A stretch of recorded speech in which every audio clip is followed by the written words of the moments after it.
All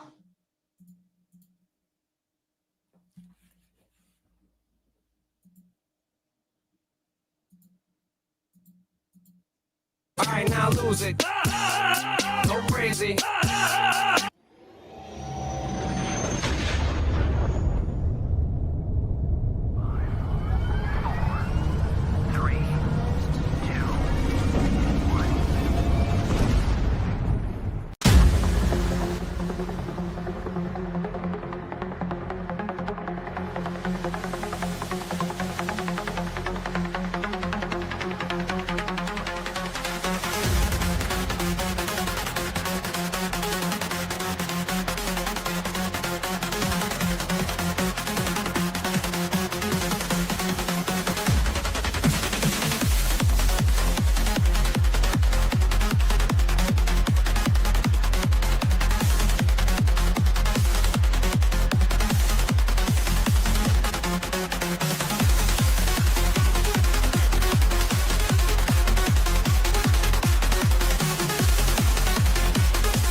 You are super muted. Hello, and welcome out to this week's episode of the Gamers Council. Suspense, Hargeet. That was what that was. No, I was focused on another button. Damn it. Oh, shoot. But yeah, hey, welcome, everybody. way to fuck up the show. I start the show. I mean, yes. Speaking Damarco of technical difficulties. Yes, Damarco, you jinxed me. Damn it. I'm just kidding. But you're allowed to do that now. You're allowed to swear in the beginning of shows. That's right. It allowed it. Exactly. It is what it is. But you know what? Welcome everybody. We're glad you're here, and I'm glad I'm here. And man, we're gonna have such a good show tonight. And with that said, let's get some introductions going. We have the one and only DamarcoDude. Damarco, welcome back. Second time on the show. Yay! What's up, buddy? How you doing? How's it going? I see. Well, I don't know if I should stay or not because I'm ruining the show for game adaptation. So I don't know how important he is to your stream, but I'm ruining it for him. So if you need it's okay. Hey, you know what? I go to his show and everything, and I'll give him support, even if he's doesn't. It's all good. It's all good. It's all big community. Whether you love or hate Xbox, it really doesn't matter. They're gonna win anyway. Oh, sorry. Was that? Sorry. What? Just kidding. Oh, he's like getting salty already, having a little bit of fun. But you know what? But yeah. It's all good. Everybody's welcome here. If they get too stupid and get really mean, or somebody gets ponyitis and decides to be mean to people, then well, we'll take care of them. We have snipers, lots of snipers, and Hargeet, welcome to the show, my friend. And I guess you probably just saw what I just saw on the board. Yeah. So I'm gonna let you get to the member chats and all kinds of good stuff. And yeah, welcome everybody. Yeah. So Lotus is free member for 3 months, and then Lotus drops 50 WEBDAVE memberships. Holy crap. Thank you so much, Lotus. Thank you, sir. I really appreciate that. That is awesome. And Xbox dead. Oh yeah. I forgot. Paris, I know he'll be in the chat later harassing us. I mean, visiting us. Just kidding. Yes, there we go. Lotus, where you at there? All right, so Lotus. And damn, Lotus. I know, right? What a super nice guy. So add as moderator. Yes. So Lotus, there you go, buddy. You do so much good work for the channel. I'm making you a mod. Just remember, Farq's a mod too, so you can't kick him out. Oh, speaking of Farq, Farq. Yeah, I see him there. There he is. Put it this way, he is such a wonderful, dedicated member of our community that he now has his official own emoji. The Farq emoji is in there, and if you have a membership, oh my god, that's amazing! I'm just seeing that.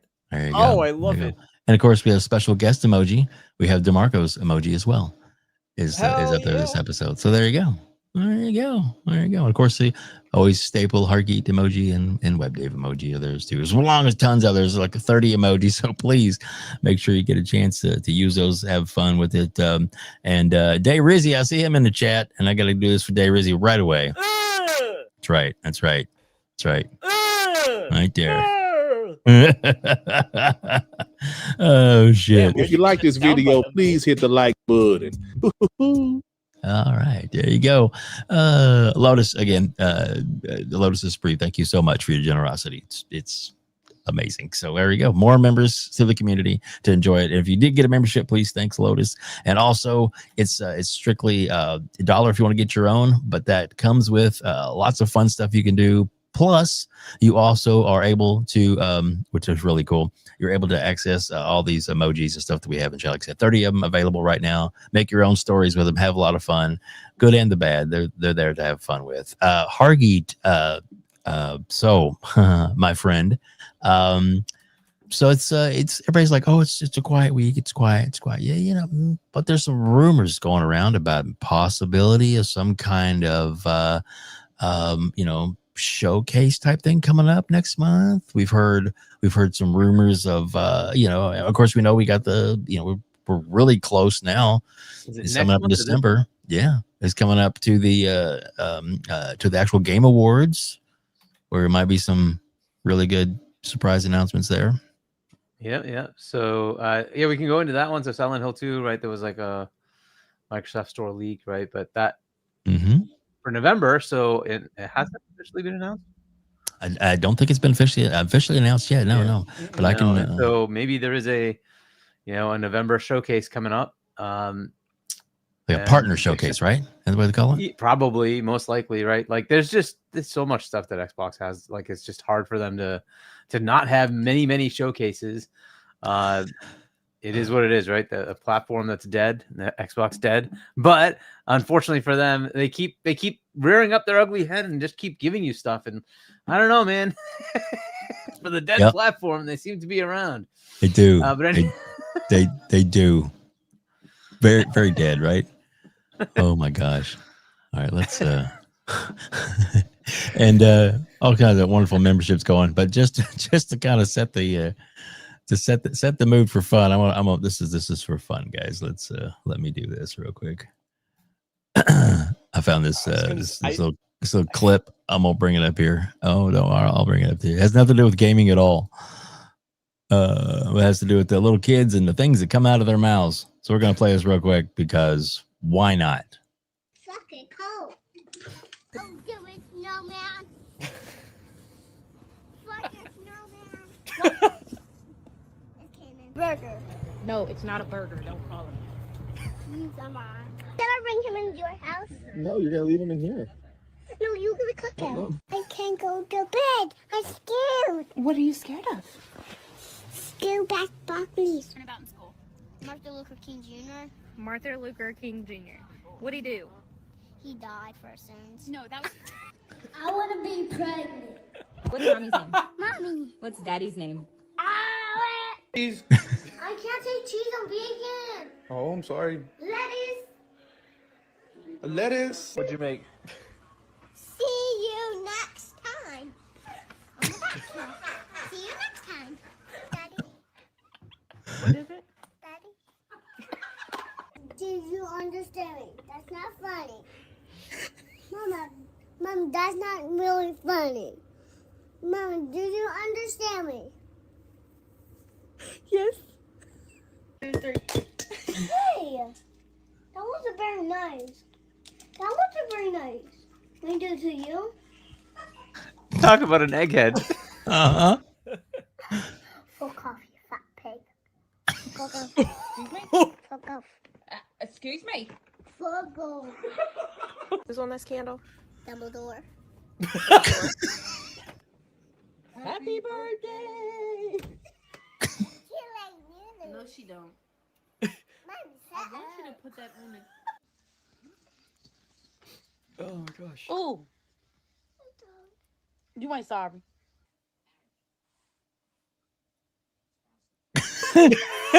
Roll the eyes.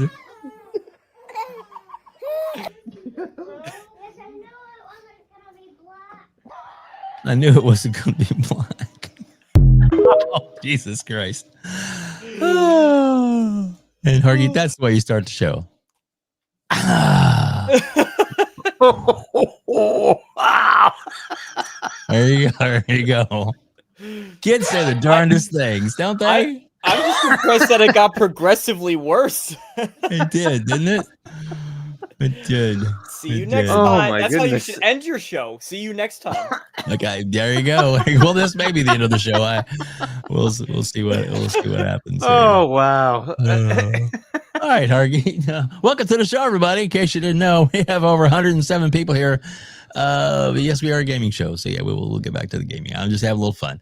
To get things started, get more people coming in, and we do appreciate you being here. Thank you all so much for joining us tonight. Hargeet, this is what we were talking. One of our little topics we were talking about. So supposedly, and I'll let you read what Jez said, and I've got his article there too. We'll pull up.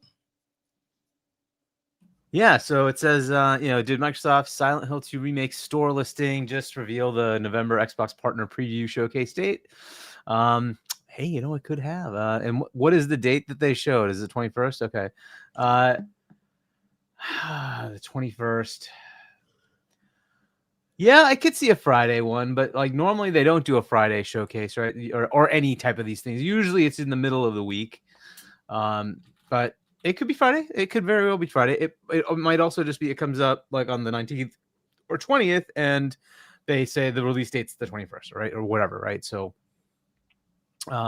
could it be that week? Yeah, it could be. That's coming up, by the way. It's not too far off. We're talking next week, right? So this is the next week's the 17th. It's it's coming right up.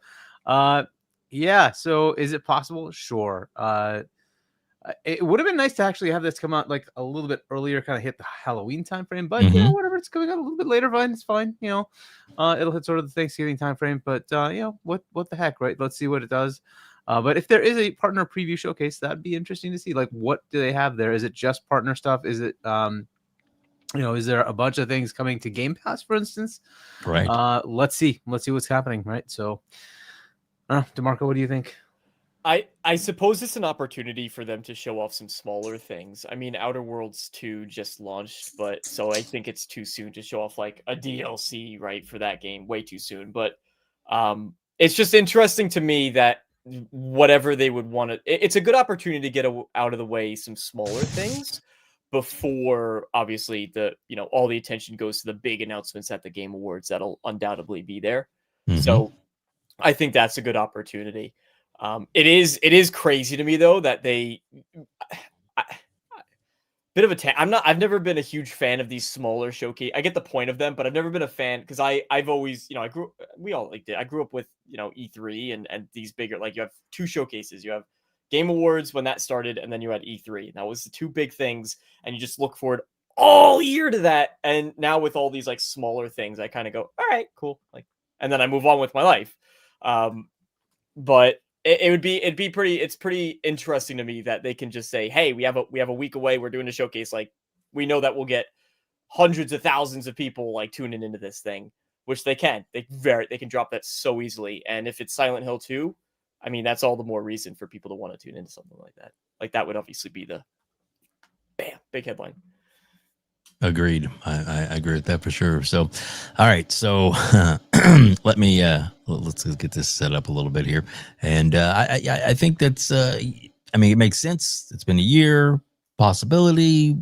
And, they do, obviously this is not a quote unquote day and date game, but we know that that's their new setup. And, November is now when their new pricing and everything's supposed to take effect. I think coming soon, they're going to have the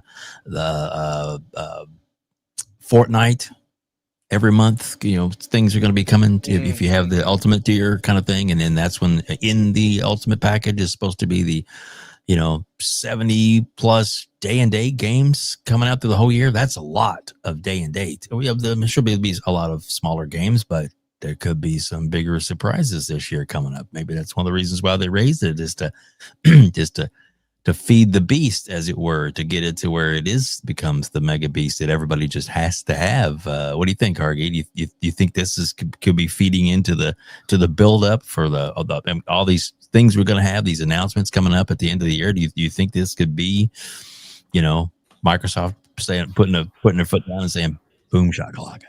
What do you think? I try to shy away from that, like, because if you you. set your expectations too high, then you True. get disappointed, right? So don't expect this to be huge things. I think like what DeMarco said, like the big announcements are probably going to be at the Game Awards, right? Because that's like the end of your big thing that has like 100 million plus people watching. Right. You'll want to like save the big stuff for that, right? Right. This is going to be more like smaller partner games. I don't think it's going to be something like Silent Hill is a great example of a game that you would have here. They already had the indie one, right? That like just came and went. Nobody seemed to care. There was an indie partner showcase, right? ID at Xbox showcase. I cared. There was a couple of good games. So like it just sort of like it just came and went. This is probably going to be a bit better than that, but like in that same vein, I don't expect this to be huge. So don't expect massive announcements, but like things like this, which is cool, right? It's a game coming over from a 1-year exclusivity deal. That's great. Maybe some other things that like pop up here. That'd be interesting to see. And then maybe just like reminders of, hey, you know what? Final Fantasy VII, for instance, is coming, finally coming to Xbox. And like, is it January somewhere? I don't know. It's coming up like pretty early in the beginning of next year. Hey, here's like a preview of that, like whatever, right? Things like that could possibly be here. But yeah, that's kind of what I'd expect here. I don't expect this to be some sort of massive thing. I would love to see some Game Pass announcements because the one they had with a Tokyo Game Show where they had like almost no Game Pass announcements, that was kind of disappointing. And then leading into a price increase where you're like saying, oh, it's 75 new games every year. Like, wait, hold on a second. You just showed me TGS with like almost nothing. Like, where are the games then? And is it always going to be the caliber of an indie game, or are we going to look at some of these kind of like with Silent Hill 2 coming in day and date to Game Pass would be awesome, right? That would be the kind of thing you'd want to see, right? It's not day and date of original release, but a release on Xbox. That'd be cool to see, right? So I'd like to see more of that, so they can show those kind of things, right, and give value of what you're getting. Those 75 games aren't just going to be all indies plus Xbox studios.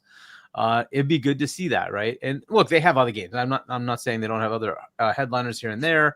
You get that Plague Tale game. I think that's coming in. Is it Requiem or something, right? That's coming in day and date, right? So it's games like that. They do have partnerships here and there, right? But it's like, come on, show me more of those, right? So yeah, if we get that caliber type thing, right? So sort of the AA, that's kind of what I'm expecting here. That'd be awesome. Like, let's see more of that. And that includes things like Expedition, right? I would consider that a AA, Expedition 33. Like, that's a pretty good, even though it's a very small team, it like hit above its weight class, right? It was very, very good for what it is. So that's the kind of thing I'd love to see here. Let's see more of those kind of things. Now, I don't know what they're planning to show, but they have so much to show that they actually need another one, right? And then they have something coming in January, as we know. There's already the Game Awards, right? So it'll just keep rolling. This is just kind of how it is. They now own QuakeCon and BlizzCon, and those are also areas where they can do stuff, and it just keeps rolling. There's so much, right? We just had an announcement of a new Halo at a Halo Championship Series. That's where they are with like the announcements that they have to do. So if it's partner only, cool. I'd love to see some Xbox stuff too, because they have so many of their own. But fair enough. We'll wait for those. But that's kind of where I'd see it. Yeah. I agreed. DeMarco, any more other comment on this coming out? You excited about it? I've never played a Silent Hill, so I can't speak particularly to that. I've never. One at all? No. If it came to Game Pass, or not Game Pass, but if it came to the system, would you get it, or are you thinking about it? You like scary games? I would add it to my back. That's something that I would pick up when it's on a deep sale. Gotcha. Game Pass, I will say I can bring in, I guess, a bit of a different perspective, because I unsubscribed as soon as they mentioned the price increase. I said, look, for me, paying to get Fortnite coins and all that stuff, like, I was on that side of the argument. I said, I don't want to pay more. Right. And to be quite frank, even when Game Pass, I would say, is sort of at its peak, and they did have a lot of releases that I was interested in, I play games slow. So it'll take me, by the time I finish, by the time I finish a game, they're like, "Oh yeah, it's leaving in a month," and I'm like, "Oh well, I'm only halfway through," and it's, mind you, that's not Game Pass's fault. It's been on for like 4 years at that point. I'm like, "Nah, I'm just finishing it now." So Yep. For me, the value, especially with the price increase, I went, okay, I don't know if I really need this. And it would be tough. What I will say is, Hargeet, I agree a lot with. Like, I do think from that side of it, they really do need to get a lot of heavy hitters to come in and say, hey, listen, yeah, we did go up, but we still have all these games. We have first party, third party. We have the AA games there. Here's a couple bigger ones that are coming as well. And then I think that there is a time where you could probably get me on for a couple months, try a bunch out, and then go off and, kind of intermittently bounce back and forth between it, which as far as I know, that they seem to be fine with people doing that, right? That based on where there's no contracts. Exactly. Where their strategy currently aligns, they're okay with that. But, Silent Hill 2, if they have a couple other bigger ones that are going to be making it to the platform, yeah, you could definitely listen. Even with the price increase, I could see myself hopping on for a bit, but Silent Hill alone isn't enough to move that needle. That's cool. Not just yet. Yeah, but there's so much. But anyway, you're right. But I've been working my way through Dispatch lately, and that game is just absolutely phenomenal. I've been doing a lot of I've actually went back. I'm going through my backlog. I think a lot of people are. I started playing Witcher Thronebreaker, which was like that Gwent spin-off game, which is absolutely, it made me want to start writing. I think it's phenomenal. And it made me want to start writing just, my own little fantasy short stories. I'm so intrigued and invested in that one. So I have plenty. Kingdom Come Deliverance, I never beat the first one. So I have plenty in my backlog to keep me for years to Kingdom Come Deliverance. So there we go. That's where I would personally stand with it. However, still excited for Partner Showcase. And I do want to see them. Oh, yeah. I want to see them have a lot for people who are still behind it. I have nothing against Game Pass. Yeah. No. It's all good. It's all good. Hargeet, we have a bunch of things that just happened. So I'm going to let you run through those. Some of them are funny too, aren't they? Farq. So Farq gifts 20 WebDave memberships. Thank you so much. And then, of course, Mr. Farq with a different name, Brent Struger, gives 5 WebDave memberships. And then Booker D the OG. Is that? Looks like Dirt Griggies. Dirt, yeah. It looks like Dirt. I love it. Yeah, member for 1 month. And then Lotus again gifts another 50 WebDave memberships. Thank you so much, Lotus. Wow. Generosity. I guess Lotus, your move is doing well. You recently moved. I guess it's doing well. Happy to hear that. And then P-Lump, $2. Stop the madness. Play my damn theme song.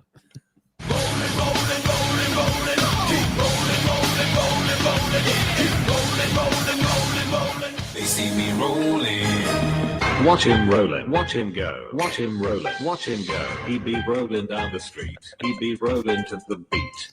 Hey, there you go, P-Lump. Oh man, we also got a lot of great members of the community here, which we absolutely love. Speaking of that, Fonz Gaming is here. Hargeet has a show with Fonz, and Hargeet's with Fonz, and he moved it to Tuesday nights. It's the old time slot for Real Deal Gaming, it's good. It's good to see him. Good to see him there. And they've had a couple of old RDX members on, as it were, recently. So they had last week you had Colt Eastwood on, and then before that you guys had Zocker on. Is that right? Yeah. So yeah. There you go. Dropped in. I think he dropped in one time, but for P-Lump, here you go, buddy. Your favorite. Oh yeah. Let me bring that full screen right there. P-Lump with his best bug gas. Aw, so sweet. Here you go, P-Lump. Hey man, Yeah. Thank you for being here, and thanks for putting up with our shenanigans. We have a little fun, It's just the way it is. Let's see. Yep, that's we're caught up on that. So all right. So as we twist things a little bit, General Spartan, what's up, buddy? There's so many great members of the community. BT Maverick, so many of you here. Thank you all so much. Pete Lumps, I never knew him. Right. You and Gaz, besties. It's okay. We know deep down inside the love and admiration you have for each other. Do we though? We do. 100. We're watching this live. That was a Thank test. You passed. Okay. Thanks. So many great members of the community here watching us live. We appreciate that greatly. I want to a little bit of it was on the things, but I'm going to play a little bit different aspect of this. So GTA 6, we know it's in the thumbnail, and thanks to FarQ for that the thumbnail that he that he did of us having me and Hargeet in the I guess the GTA world, because it's actually not from 6. That was I think it was from 5, but that's all right. It's still cool, and I like it. So with that said, oh shit, here we go again. Oh yeah, all right. So I'm gonna pull this up. So there's obviously some big things going on in the entertainment world. Let me bring this up real quick. I'm gonna get to it. I promise, Hargeet. I'm getting there. Just bear with me. So as I get to it, I'm gonna pull this up first. And yeah, sure, this one. There we go. All right. So coming up real soon is the newest season 5, the season finale to Stranger Things, which I'm a big fan of. Really looking forward to how it all wraps up. Never seen that either. Oh, never DaMarco. played Silent Hill. Never watched Stranger. Wow. Well, you know what? We're gonna educate you. Welcome to the show. All right, here we go. I got my notebook. I'll take some notes while you go. Take some notes. Yeah, put down chapters too, and I'll put those in later. I'm just kidding. So here's I'm kidding. But this is the sphere in it's in Nevada, and oh my God. Vegas, yeah. I was going to say New Vegas. It kept popping in my head. I'm like, no, wait, that's the yes, in Vegas. Wow, sorry, it's been a long day. Can you tell? Anyway, so the big sphere is awesome, and these crazy ads, which are real expensive. But this is the newest little tease ad they have for their show. So we'll play this first. It's short, and then I'll play an interview with a cast member and what he had to say about their show and GTA 6.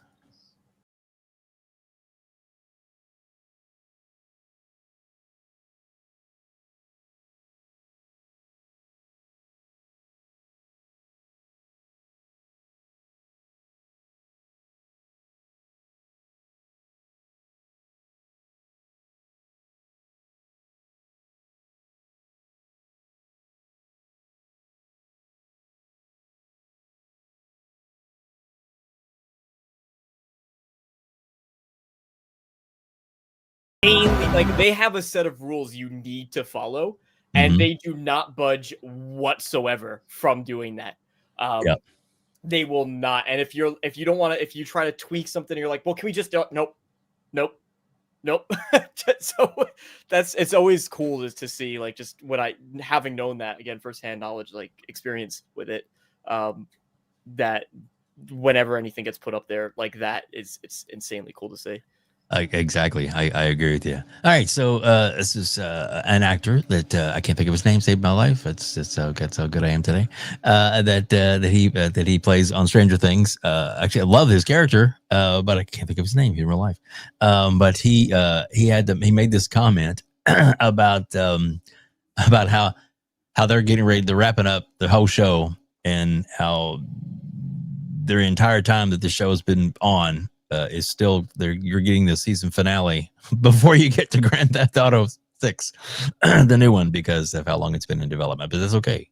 If it's going to be good, let it cook. So here we go. This year's comment. Did you see Grand Theft Auto 6 got delayed today again? Of course it did. Guys, we got a whole series of this before we got GTA 6.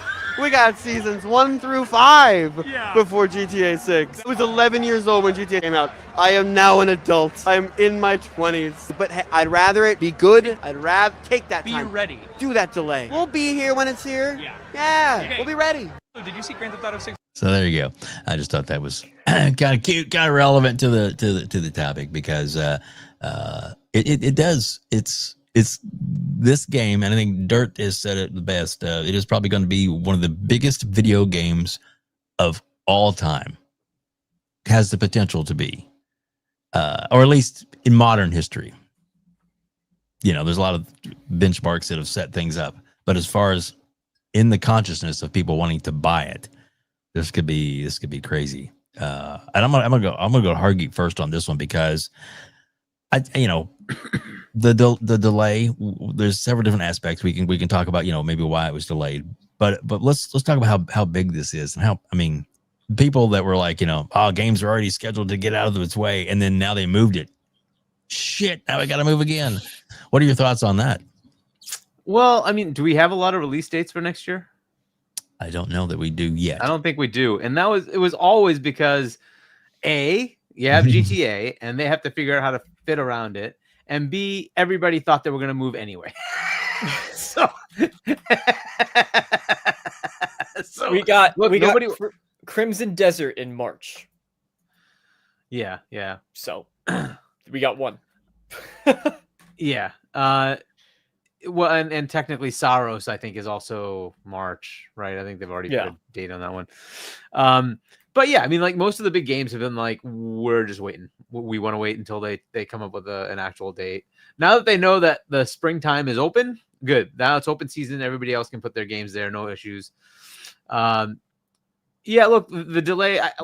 Did anybody see this as not coming? It just seemed obvious it was going to happen. They've done this every time. So is it shocking? No. So I just fully expected it was going to move to fall anyway.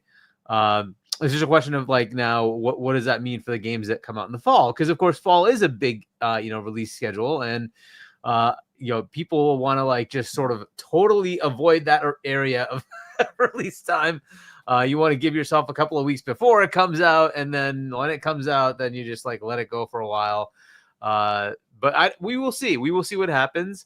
But yeah, that I did not see that as some oh my God, what, they delayed it again. It's I just fully expected that was going to happen anyway. So they put a firm November date on it now. Okay, cool. That's great.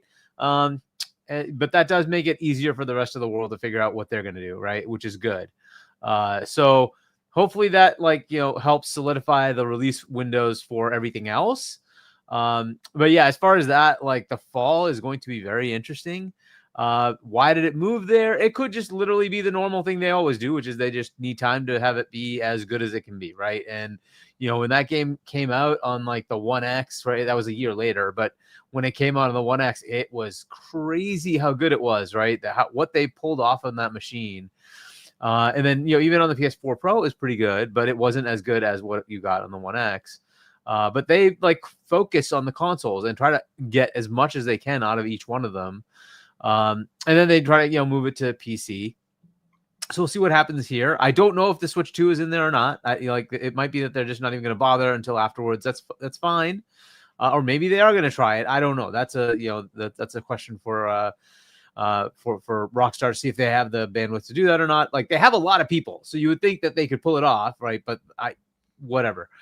So we will see if that's a potential issue or not. Is going to be in the mix or not, right? If Switch 2 is going to make it there at launch, I think they will eventually try to target it. Will that happen, within a year or two? I have no idea. We will see. Switch 2 should at least try to get the other GTAs, right? I think they missed 5. Did they get 4? I don't even remember if Switch has 4, or if Nintendo got 4 at all, right? Because that was a 360. GTA 5 was a 360. But yeah, so I don't know what the status is of that one. PC, I'm gonna guess, is not happening day and date. I think that's gonna be later. But yeah, this is not a surprising thing. The other interesting one, of course, is all rumor and speculation. Is there going to be another console from Xbox next year? I don't know. It's like poetically be awesome, right? The 25th anniversary, you get a new console, Halo's coming out, Gears is coming out, Forza's coming out. You get all that Fable along with it. Why not? It'd be awesome. But I just don't know if they're ready. If they are ready, that would be interesting to see. And then how would that even work? Is this more of a Asus ROG Ally type device where it's a Windows with a Xbox UI, or is it an Xbox device with a Windows capability underneath it to access stores? Don't know. Don't know where that is. Right. We have to see how far along they are. But yeah, I just don't know how that's going to play out for this specific instance. It would be fantastic if it works out though, and you say, oh, we actually have a Project Magnus based Xbox that can play all of the Xbox Series games, Xbox 360 games, OG games, etc., Xbox One games. So you can play GTA 6 just in backwards compatibility, or it's actually targeting it. It can actually play it natively. That would be fantastic. Is it possible? Sure. I just don't know what the likelihood of that is. And as Paris mentioned, of course, we should always remember Xbox dead.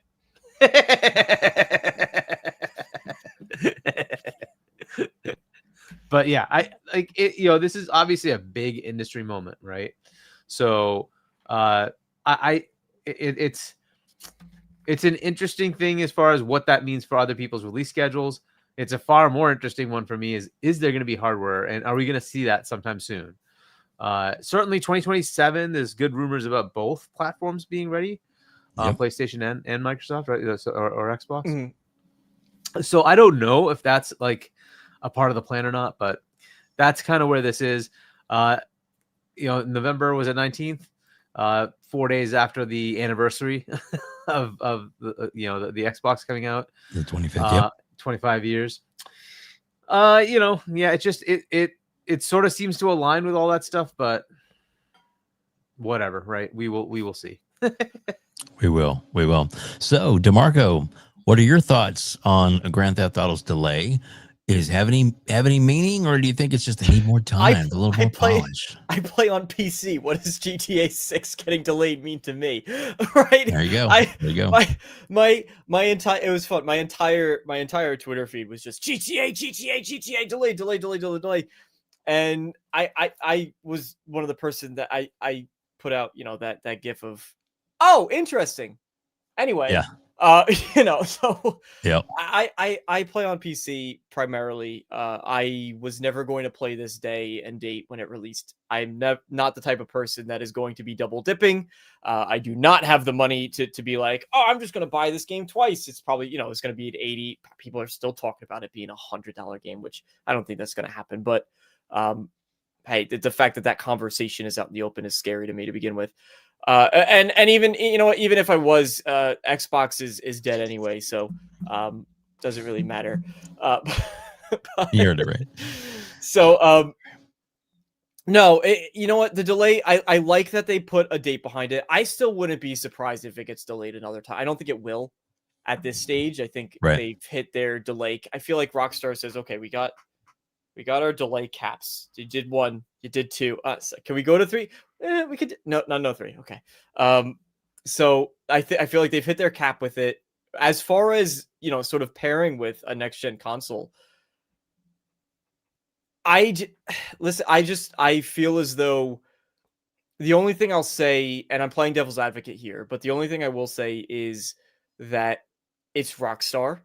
And I have zero faith that they're not going to try to make the most amount of money possible. So if that means that they can say, hey, we are going to we're going to release it on the current gen systems. And then guess what? Oh, we have this beautiful upgrade path that you can get. And it's an extra $20, $30. And then you go slide in there. And so they get a little bit more. Plus they get the people who are buying it once on console because they want to play day and date. And then also on PC later because they want to have the mods and, the PC experience that comes with it. Like one cool thing is I think GTA officially embraced the roleplay servers. You guys know about those? No. Okay, it's not something I would personally do, but I think it's just hysterical to watch other people do. You have to do everything in character. So you can't say, like, you'll be playing and you cannot say, like, if you don't know what the button to crouch is, for example, you can't say, oh, you hit C. You have to say, oh, you got to use your C muscles to get down low and close to the ground. Like, you can't. Okay. And then it gets intense. And then you have people who are actually like the police officers, people who work in the hospital, people who are like just garbage men, right? And all delivery guys. Everyone is actually playing a different role. You make a character, you go, there's like people who are filming movies and it's a really interesting experience. Yeah, Justin says his brother plays. It's really funny. It's an interesting experience. So anyway, my point being, you get that on PC, but right. And now that they're fully embracing it, there's going to be, I feel as though there's going to be more people who might want to double dip, right? That's some of the incentive to say, hey, I want to play it when it releases, live up to the hype and all that stuff, and then get it again. And there's even more reason to do so than there was before. So not surprised by the delay. Doesn't impact me at all. I will be happily playing every other Crimson Desert. I can't wait for. Oh yeah. So, that's that. I'll be happily grinding my way through that game, as well as several other releases that will be dropping in 2026. But good for them. Stranger Things said it right. Make it a great game first. There you Especially because we know it's gonna, we know that it's gonna release with.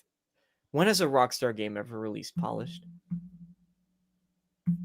I don't know. I mean, there's games that release worse. There's games that release worse. Yeah, no doubting. So, but yep, I'm with you. Hargate, you want to read that from Legendary Yobi? Sure. WebDave, yep. Rockstar bought 5M and Red M servers, so it's about to be insane this time around. TYM? Okay. But anyway. Yeah, so I guess they can definitely run all kinds of stuff. Let me get the background out of there. What in the world? Oh, look, that's us. Yay. Oh, wait, we don't want to play us. Just kidding. Stop sharing. Much better. There we go. Just messing. Should have replay. But anyway, that was a little bit of it. So yeah, it's interesting for sure. We know it's coming out. We know it's getting delayed. So one of the rumors is that the reason it's getting delayed, obviously they're going to make some more tweaks, make it a little more polished, all that kind of good stuff. But could there be, and this is going to be speculation for the chat too. If you guys have your comments, you can put them in there. We'll pull them up on the screen if you have comments about this as well. So a rumor. Some of us have heard some things, and some of course, and now it's just kind of everywhere, kind of rumor. Mr. Broomstick kind of had a little show part about it Friday. Was talking about it. Him and Cork and a few others were talking about it. And is it a possibility that they've made this delay to coincide with the possibility of either an OAM next gen Xbox or the big kahuna next gen Xbox? Some people are saying, yeah, Xbox is already kind of, moving on or making their big changes, as it were. So, and they've decided that this is the best move for them because now they're pretty much everything's an Xbox. So that means who are they going to cater to? They're going to probably try and cater some kind of device to and Paris says the rumor is false, but it may be false. It may be false. And Paris does get a lot of information himself. He doesn't know a lot of things, but then again, there's some things even Paris doesn't know. Shock. But Paris, you're more than welcome to come on here if you want to. Let me know and I'll send you the link. But yeah. So, but with that said, there is a possibility that Microsoft is going to be focusing on or high end for their hardcore people that like the consoles, gamer, have the most powerful box, have all kinds of good stuff that way, and even some talk that remember they were talking about a little streaming box and then they canceled it and it's now on his shelf somewhere, like at the prototype. Well, what if they did have since the online and cloud and streaming is becoming so good, maybe there's a inexpensive $150, $200 little nothing but a streaming box that comes with a controller. That's an Xbox streaming thing that could be super powerful, the latest and greatest of all the way, highest bandwidth, all that kind of stuff for it. So that it's a little powerful little box just for streaming, and it's cheap way to get into gaming, and parents could afford that for Christmas for their kids. Just saying, with the subscription, of course, to you have access to all that. But even every tier now has access to cloud gaming. So if you own games on your own, you can stream almost all of those, or most of them anyway, because you own them, because that's the way they're doing it, though, all everywhere. So, maybe this is all part of the big master scheme. Maybe I'm just throwing out so much rumors and speculation that I've overloaded everybody's systems. But, it's one of those things where until we know, you don't know. We none of us know for sure, but the possibilities are endless. And, since we got the season coming up, Hargeet, does any of this does it make any sense, first of all, or is it like just Dave's talking crazy? Yeah, I mean, anything can happen, but look, if they're not ready for something, I don't think they're going to just do it, right? So I think they're going to put out something, like, especially now that they have this sort of somewhat confusion thing, creating thing with the Asus ROG. Is that an Xbox or not? So, like, from a brand perspective, it is an Xbox. Obviously, they're selling it. But somehow there's this confusion out in the market. Is it an Xbox or not? Because it doesn't specifically play older games from other consoles, which never used to be a thing. But now we have a goalpost moving that we have to have all the old games from every other console. So the PS4 and the Xbox One apparently were not, Xbox and PlayStation consoles, because they didn't do that. But somehow that's now a requirement. But whatever, fair enough. So I don't know that that's going to happen. I think they're going to try to make a device that actually does all the things that people want. All these goalposts are handled. So however long that takes, I don't know if it's 2026. They could just be putting out, and they've done this many times, putting out feelers that are absolute baloney, right? And saying things that we will just repeat and totally are inaccurate, right? And then it turns out that they have a totally different track of what they're actually going to do, right? And so we don't know. Sometimes it's accurate. Sometimes it's just total bunk. So I err on the side of, like, what's realistic. We've heard rumors that there is a dev kit out there. Okay, if there's a dev kit out there, now you have solid evidence of something happening, right?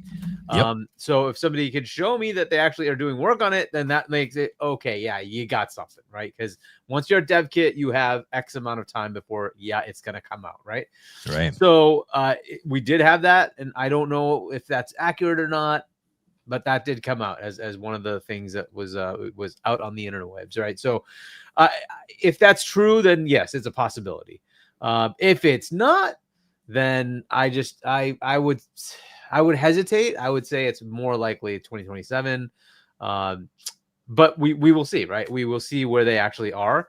They could be very well ready, and they may want to misdirect their competition, because that also exists, by the way. Oh yeah. That's right, they can't do that. That's not allowed. So yes, all these leaks and whatnot aren't exactly great for them surprising Sony. Because remember, like, when the Xbox Series consoles were coming out, there were so many rumors about it being the 4 T-flop version. Remember, because everybody thought it was the Series S, because they had locked away the fact that there actually is a 12 T-flop version, even on the dev kit, because they're like, no, we don't want anybody to know what it actually is. And then they're like, boom, 12 T-flops, boom, right? And then PlayStation had to go scramble and find a way to make it work with what they already had, right? And they bumped it up to 10 with the Smart Shift technology, right? Great, but that's kind of how these things can work, right? And if you just put out there, this is what it's going to be, now PlayStation can say, oh, well, this is what we have to do, right? So this is just the way it is, right? And so you sometimes you want misdirection. I don't know where they are. I'll just be honest. It's very hard to tell based on where things are. It would be very awesome if there was a device. It'd be awesome. It's just like this, like, poetic thing, like I keep saying, right? Like, it's the 25th anniversary. You got Halo coming out at the same time. Wow, would it be awesome? Yes, that'd be great. But if it's not ready, it's not ready. It's just like GTA, right? If it's not ready, it's not ready. I don't want to half-baked anything. Right. When it's ready, it's ready. One of the things they did with the Xbox One is they put it out there and the interface sucked because it just wasn't up to the 360 level, right? And that's because they just started anew. That's cool, but like I was used to stuff being there and it's not there anymore. And like, what are you doing, right? And so you can give them some grace, but it's like, okay, it's been a year, 2 years, 3 years. Where are my features? I'm used to the stuff on 360. Where is it, right? And like, so I'd rather they just be complete with the features. The series was very good. Why? They didn't depart. They said, we're going to enhance, right? You got new sets of features on top of what you already are used to. So you can just seamlessly go into the new one. You won't feel anything. We just happen to add things like quick resume and smart delivery. You just have it. You don't have to worry about it. It's just there in the background. You can just use it. Right? Cool. Right? Nothing changed. Right? Nice and simple. I still use the same interface. I upgraded it. It feels the same to me. Right? I just have more power. Cool. Awesome. Right. If that isn't the case, right, then like, because this is a departure. Remember, this is a departure because they're going to be adding in stores from Windows. So there is a departure. How does that work?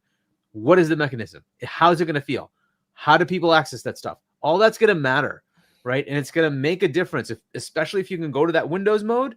It's going to make a difference. The ROG Ally is a different looking, feeling device than an Xbox Series console. That's something they have to work through, right? So I don't want them to rush it.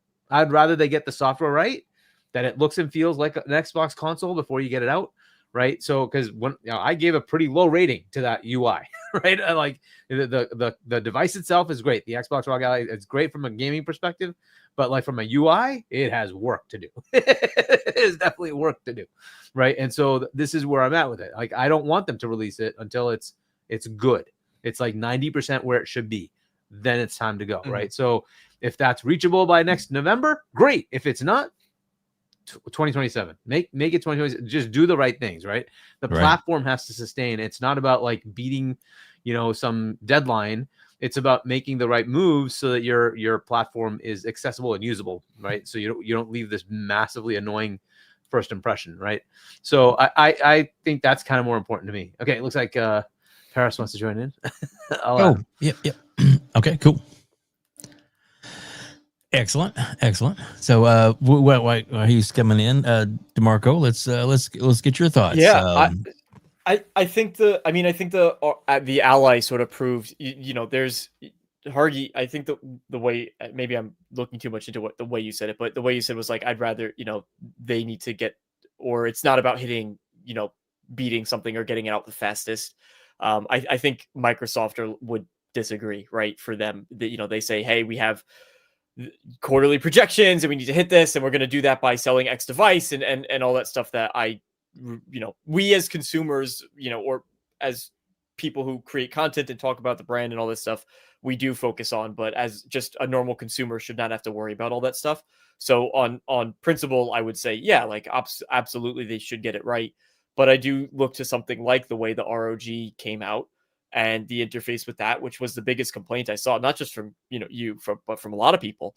Right. And they still put, and maybe they thought it was the best. I think even Jez Gordon wrote about it too when he was reviewing it. But that's the type of thing that you think they have so many opportunities to test that and get it right, and yet it's still released in a place where people went, what is this? I can say personally that the Xbox, they still have not made the Xbox PC experience that great, where I want to use their overlay and I want to use those systems. And even when they recently put in the update where you can see, which I thought it would be so much more robust than it was, where you could see all of your games from different libraries. And I said, okay, this might kind of be beta testing what they want to do for their next systems. And it's functionally almost useless because you're playing on PC. I have my desktop. I can see everything from my desktop, and they still released it in a state where the only thing you can see, which it makes sense that it is this way, right? Just based on how the software needs to work. But the only thing you can see are the games you have installed. So why am I going to open up your Xbox app, then go navigate through your menus to find the game that I could just click on a shortcut on my desktop? It makes zero sense. It's completely functionally useless. So with the ROG, with that, it was the first time. With the ROG Ally interface, it was the second time. So as far as hey, taking the time to get it right, I don't necessarily wouldn't say I have the full faith that they're going to say, you know what, let's make sure we release this in 2027 just to make sure that that part of the experience is great. But that being said, I do think they have a lot of experience they could pull from at this point, especially with the Ally. So I think if they're going to do it right, third time's the charm. It's sort of how I look at, just, kind of like, I guess tangentially related, but it's sort of how I look at, like, with Elder Scrolls 6. A lot of people are like, nah, Bethesda sucks, they're dead, like they can't make a good game, like blah blah blah. And I go, well, they have learnings from Fallout 4, and we saw some of those learnings from Starfield, like go into Starfield. They released Starfield, they can get learnings from Starfield, and theoretically, like, on paper, they should have those two games. They tried new things, they experimented. Now they can go into what I would consider their flagship series and say, we're going to get this one right. So sometimes they do take risks. They try different things. Xbox is trying, and Microsoft, as we know, is trying a lot of different things. Yep. And, the hyperbole of Xbox being dead is absolutely ridiculous. They're fine. And they're doing different things, but they'll figure it out. And it's going to take them a while to get there, to really align on what that is, because I feel as though internally they're still figuring that out. But I don't want to go on too long, because we do have Paris here. Well, DeMarco, you don't. You're good. You will give your time to talk too, sir. And of course, you can jump in at any time during this conversation. It doesn't matter who's talking. So so anyway, as I was saying, rude. I'm just kidding. Welcome to the show, Paris. Paris, thank you so much for jumping on. I don't know how much time we got with you, so we'll make it quick. We'll give you the floor, and you can say your piece, or you can hang out with us, whatever you'd like to do. I know you have some football stuff to watch too. So, but Paris, thank you so much for joining us today. Thank you for bringing me up, and no, I'm good on time. My team lost earlier today, so I got plenty of time. Sorry. I'm good. No, it's all good. I really just wanted to come up just to clarify what I put in the chat, because you were commenting on what Boom said. Yeah. I think he said it on Friday, and look, they did not delay Grand Theft Auto 6 for it, even if a next-gen Xbox was to come 2026. That's not the reason that game got delayed. Right. I'll just leave it at that. Okay. But to the point of, could a next-gen Xbox come out on 2026, for the 25th anniversary?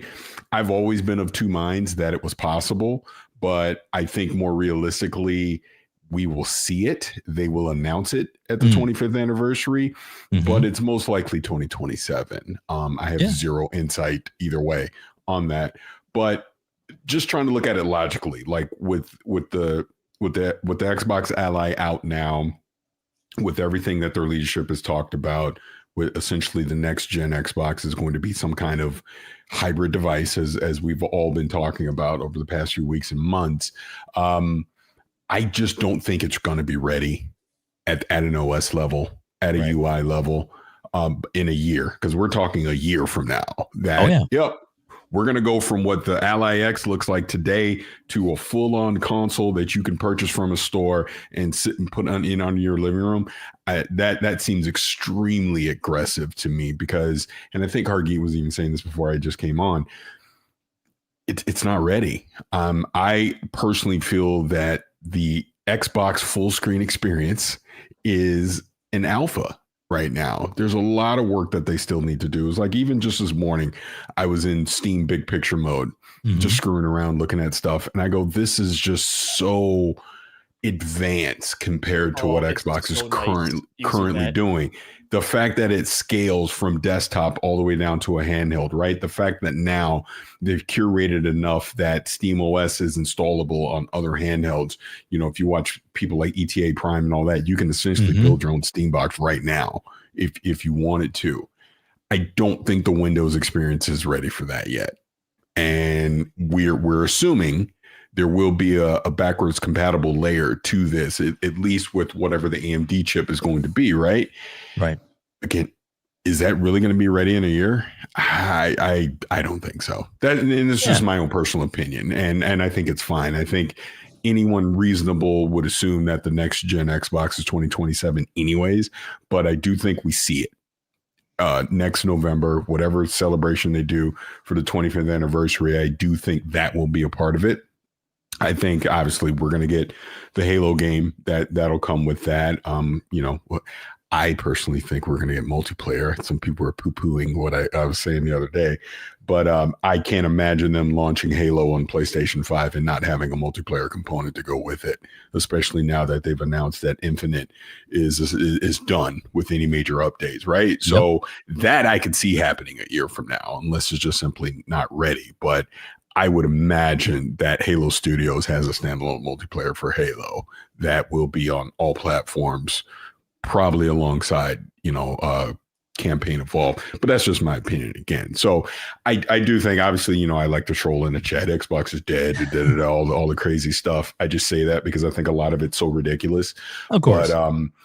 But they're clearly doing something different. They've clearly pivoted from what they were telling us in 20. Look, people remind me of things that I've said a lot back in 2020 and 2021 from what they were essentially selling us back in 2020, 2021 on what the Series X generation was going to be compared to what it is now. It's vastly different. Obviously, it's multi-platform. They de-emphasize this current console hardware. That's just clear as day at this point. They've now introduced OEM devices because we interviewed Asus. Was that last week or the week before, whenever that was? Yes, good talking about the interview, handheld. Yeah, I kept, jokingly, because I knew he wouldn't answer it, was talking about what's next for them from hardware. But clearly, they're going to do something else. With Xbox. I do think there will be a console that comes from them, which I guess that's what Boom was alluding to. Could there be an OEM console for Xbox next year? Yes, but I think it's Series X level. I don't think this is whatever their next gen offering is going to be if they were to do something. I can't imagine them launching their next gen hardware with a partner before they would do their own. You know what I mean? I could see them doing simultaneously, but I don't see, hey, Asus, you put out the next gen Xbox, but our version of it won't be ready for a year from now. That doesn't really make sense to me. I just think if they're committed to, and we've now had 3 leaders, the president, the CEO of Xbox or Microsoft Gaming, I should say, and now the CEO of Microsoft itself have all said, we're making hardware. They didn't say we're partnering with someone in hardware. They said we're making hardware. Sarah Bond obviously gave the tour to Good Morning America to where they're prototyping a lot of that stuff. So Microsoft is making hardware for the next Xbox. So I can't imagine Asus or MSI or Alienware or whoever doing one before they do it themselves. So I don't personally don't think. And again, this is me speculating. I don't know. Of course. But we'll see. Look, the one thing I do know, Grand Theft Auto didn't get delayed for next gen Xbox. That I do know. Well, but, fair enough. But I mean, it'd be funny if it. I mean, obviously, if it just works out timing wise, shit, that'd be awesome. If the console came out and then it's like, what's the most powerful system to play it on? Oh, we have this for you. Well, you also have to think of it this way. Yeah, the next Xbox is Windows, because obviously I've been saying that for probably the last 6 months. Xbox is Windows, Windows is Xbox. So you're essentially saying then that GTA 6 will come out on PC November 19th. That's not going to happen. Want to know why? Because Rockstar knows we're all suckers and we're going to double dip. They know it. So they have zero incentive to put out a PC version at the same time as the console version. That'll be 2027 when you get the PC version of Grand Theft Auto 6. You know what I mean? Because they know people are going to buy it multiple times and they're just going to make boatloads of cash doing it that way. So that I don't think, and that's just another reason why I'm just like, I just don't think it happens. That would just be extremely aggressive, and not so much for the hardware. I think whatever the hardware is for the next gen Xbox, that could be ready a year from now. And whatever the chip's going to be from AMD, all that specs, they can lock that in and have that ready to go. Yeah, it's the software. It's not it's what I'm assuming is Windows 12, by the way. So whatever Windows 12 is going to be, because I think Windows 12 versus what they're doing on Windows 11, a lot of that stuff's going to be baked in from jump, right? They're building Windows 12 with gaming in mind, so that a lot of those features are just naturally a part of the OS, and they're not going in and having to retrofit things. So I think that happens, as far as Windows 12 goes. And I think Hargeet was saying that too. I know there's, rumors of DevKit, which very well could be, because they could say, here's what the specs are going to be, start making games for it. But how many first party studios are doing it, number one, but then number two, how many third party publishers and studios are going to be in the next calendar year going to have something ready to go for whatever that next spec is going to be. Again, I just think it's very aggressive. Like, I think, as an example, CD Projekt Red, they're making The Witcher 4 right now for PS5, Series X, PC, right? Right. They'd probably have to have a dev kit right now, which they could, but it just seems aggressive, I guess, is my point. That would be happening right now. I just think holiday 2027 just makes way more sense for whatever. Let me put it this way. I think people should set their expectations for holiday 2027. And if it comes earlier, great. Yeah. But if it doesn't come in 2026, don't be disappointed. I guess that's what I'm saying. Yeah. And that makes sense too, for sure. Since we have you here, and I'll make it quick, but before we go anywhere else, go ahead. Barq gave us a nice little updated image, Paris. No. Here you go. Yeah, I want to see. Yeah, that's right, man. Xbox is dead. It should have had me, instead of the T-shirt, I should be dressed like the Undertaker. It should be the Undertaker. And now you said it. Don't give him ideas. You know what's coming, right? That's gonna be it. Okay, Barq, there you go. The Undertaker. That's a pair of the Undertaker. That's gonna be great. That's gonna be great. I guarantee it. I guarantee he's probably working on it as we speak. Maybe already has it finished by the time we're finished with this conversation. But I'm just kidding. But the one thing I did want to ask you was, so obviously the Grand Theft Auto 6 is going to be a big release. Everybody's going to stay away from it, or at least try to. Do you think it's going to be one of the biggest, most anticipated games 2026? I mean, is this like? Oh, of course, of course. Do you think it's really going to? Do you think it could be one of the biggest games of all time? Ironically enough, it kind of falls into line of what Satya was talking about, that everybody went crazy over. And I guess Matt Booty said it too, about what the real competition is. They were saying TikTok short form video, but it's really time, because TikTok short form video transcends it's pop culture phenomenon. Everybody engages with it, right? That's Grand Theft Auto 6 for gaming. On the gaming side, everybody, it's a pop culture event. Everyone plays it. Everyone knows what Grand Theft Auto 6 or Grand Theft Auto, the franchise is. So of course it's gonna sell like crazy. I do think it will probably set records. I'll even say this, and this is just conspiracy on my part. Here we go. I think it probably here's the trick they're gonna do. Look, we know $80 games are coming, whatever the baseline is by holiday next year. Right. So let's just still say it's 70. You will be able to buy Grand Theft Auto 6 for $70. But you know what they're going to do, right? Well, what's that? Early access is 100. The collector's edition is 150, 200, whatever. So if you're willing to wait a few days, you get it for 70. No one's going to wait. You know what they're going to buy? Everyone's going to go buy the $100 edition. That's what's going to happen, because no one's going to want to wait. Everyone, look, I will wait. I have patience, because I ain't trying to spend $100, but most people are going to run out and spend $70 because we see it already. Think about it. Microsoft does it already with some of their games with the early access thing, and people run out and go get it. I mean, but PlayStation doesn't really do it, do they? I can't think of a game they've done it with. Right. But some third-party publishers have, obviously, they do the early access thing as well. But it's going to happen, and if any game can get away with that, it's Grand Theft Auto. Yeah. Well, and this is, I'm saying this is a positive, so please don't think I'm this is, but I'm thinking that like somebody like a level of like you and Danny are people, influencers in the industry, that when this game does get ready to come out, that they're probably going to maybe necessarily fly you out, but at least give you some kind of heads up or review copy or that kind of thing where you guys can actually get your, sink your teeth into it and really, help promote the game. So I have a feeling that, you might have to worry about spending any money. So let me say this. Okay. Let me say this because I'm actually glad that you said that. Because again, you see the weirdos online always. Oh, you get stuff for free. Blah blah blah blah blah.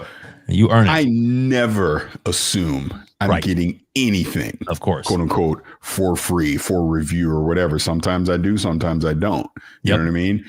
That is a game I will go purchase if knock on wood I were to get a review copy. Obviously, I would review the game, but I just assume I won't, and I will. That's my whole point. I'm not going to run out and spend $100 on it. If there's a $70 version, that's the version I would go get. Pretty sure my kids are going to want a copy too. So regardless if I get a review copy, I'm going to wind up buying the game anyways, if not for myself, for a couple of my kids. But I always find that just funny. Like,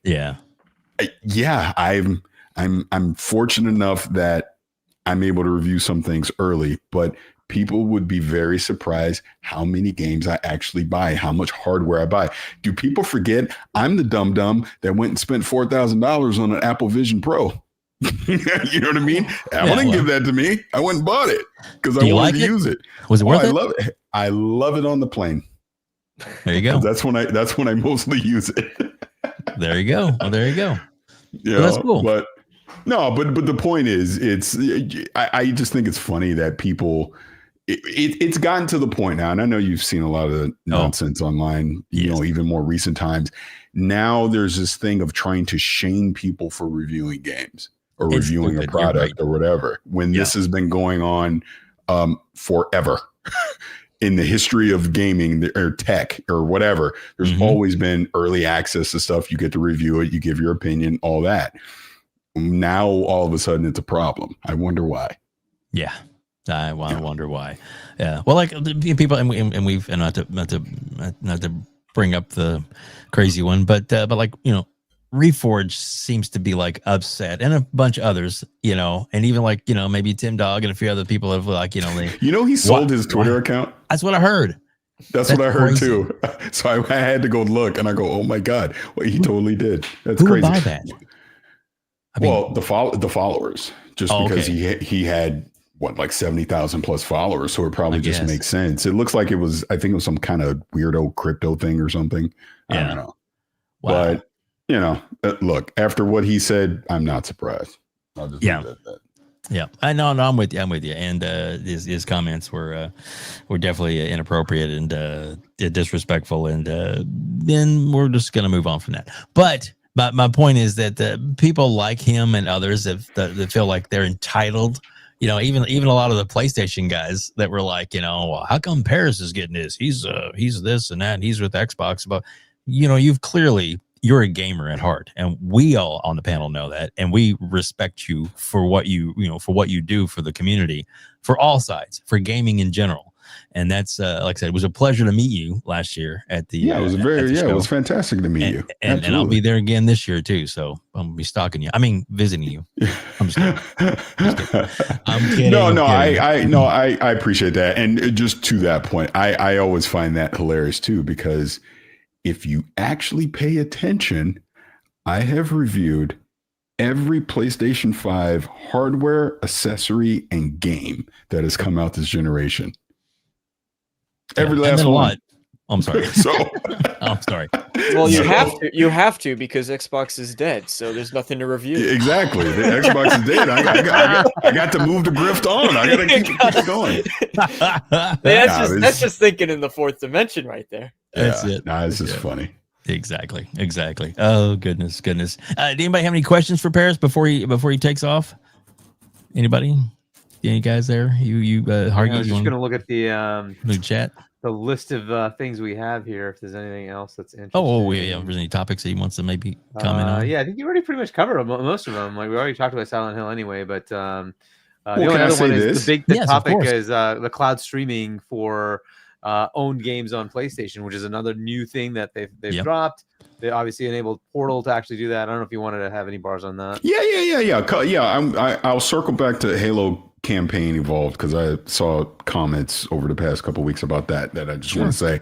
But yeah, as far as PS Portal getting that update, and now you're able to, you know, cloud stream your own games. I've been testing it out the past couple of days. I was playing ton of Astro Bot over it. I mean, it works fine. That device has come a long way with I think they're up to update 6.0, because again, I had it for review and as much as I liked it, I was having a lot of latency issues in my house at launch with the Wi-Fi. So they've vastly improved that, because look, my Wi-Fi has not changed, but it works way better than it did when I originally got it. And I knew it was the Portal versus other devices, because I have like the Logitech G Cloud. Obviously the Steam Deck is able to cloud stream stuff like that. And they work just fine in my house. I mean, again, I'm talking like a couple years ago. And since, you know, past a few updates, it's vastly improved, works great. I'd already had been taking advantage of the limited cloud streaming options they were doing via PlayStation Plus. Like you could stream like Miles Morales, stuff like that, right? But now that it's essentially all the games that you own on your PlayStation 5, you're able to stream. I mean, good. That's a great perk. I mean, it's obviously something you're actually able to stream more games that you own than Xbox does now. You know, technically, I look at it this way. GeForce Now is the gold standard for cloud streaming games. It just is, especially with this Blackwell update. And I got to check out when I was at Gamescom and all that. Now it's available to everyone. I mean, you got a 5080 GPU in the cloud. I mean, in 4K, 120 frames, all of that. It's fantastic. Now Xbox is starting to upgrade. You know, they've taken xCloud out of beta, and there's a limited set of games that you can now stream at 1440p now, because I was checking out The Witcher 3 on that. Works just great. The latency has been vastly reduced, which is really good. There's still work that they need to do, I think, to catch up to GeForce Now, but even what PlayStation is offering on here, I mean, it's pretty good. Latency is good. I honestly can't complain. My only knock on the Portal is it is an accessory that's all it can do. There's no local gameplay on it or whatever. And obviously you can do some tricks to stream it over the internet when you're on the go, stuff like that. But I like it. It'll be interesting to see how they update it. I do wish the controls were the true DualSense controls as far as the joysticks goes, because the ones on that Portal are smaller, but it works just fine. I like it. Oh, there you go. There you go. And then the Halo thing. You know, I got to play it early, so you know I put my gameplay out and thoughts out. You know, when they revealed it at the Halo World Championships, and I was out of town while all that was going on, so I wasn't being super active on social media other than the video I had already pre-uploaded. But it was amazing to see how many people were upset that you could do sprint. Like I was shocked. Like, because it wasn't even a thought in my mind when I was playing it, you know, a few days early. I was like, oh man, the game plays faster now. This is cool to do. They've tweaked, you know, Silent Cartographer more to accommodate being able to sprint on it, right? Obviously, sprint is now a part of Halo anyway, so it's not like this is out of the blue. You added it to it. Look, Combat Evolved has existed for 24 years.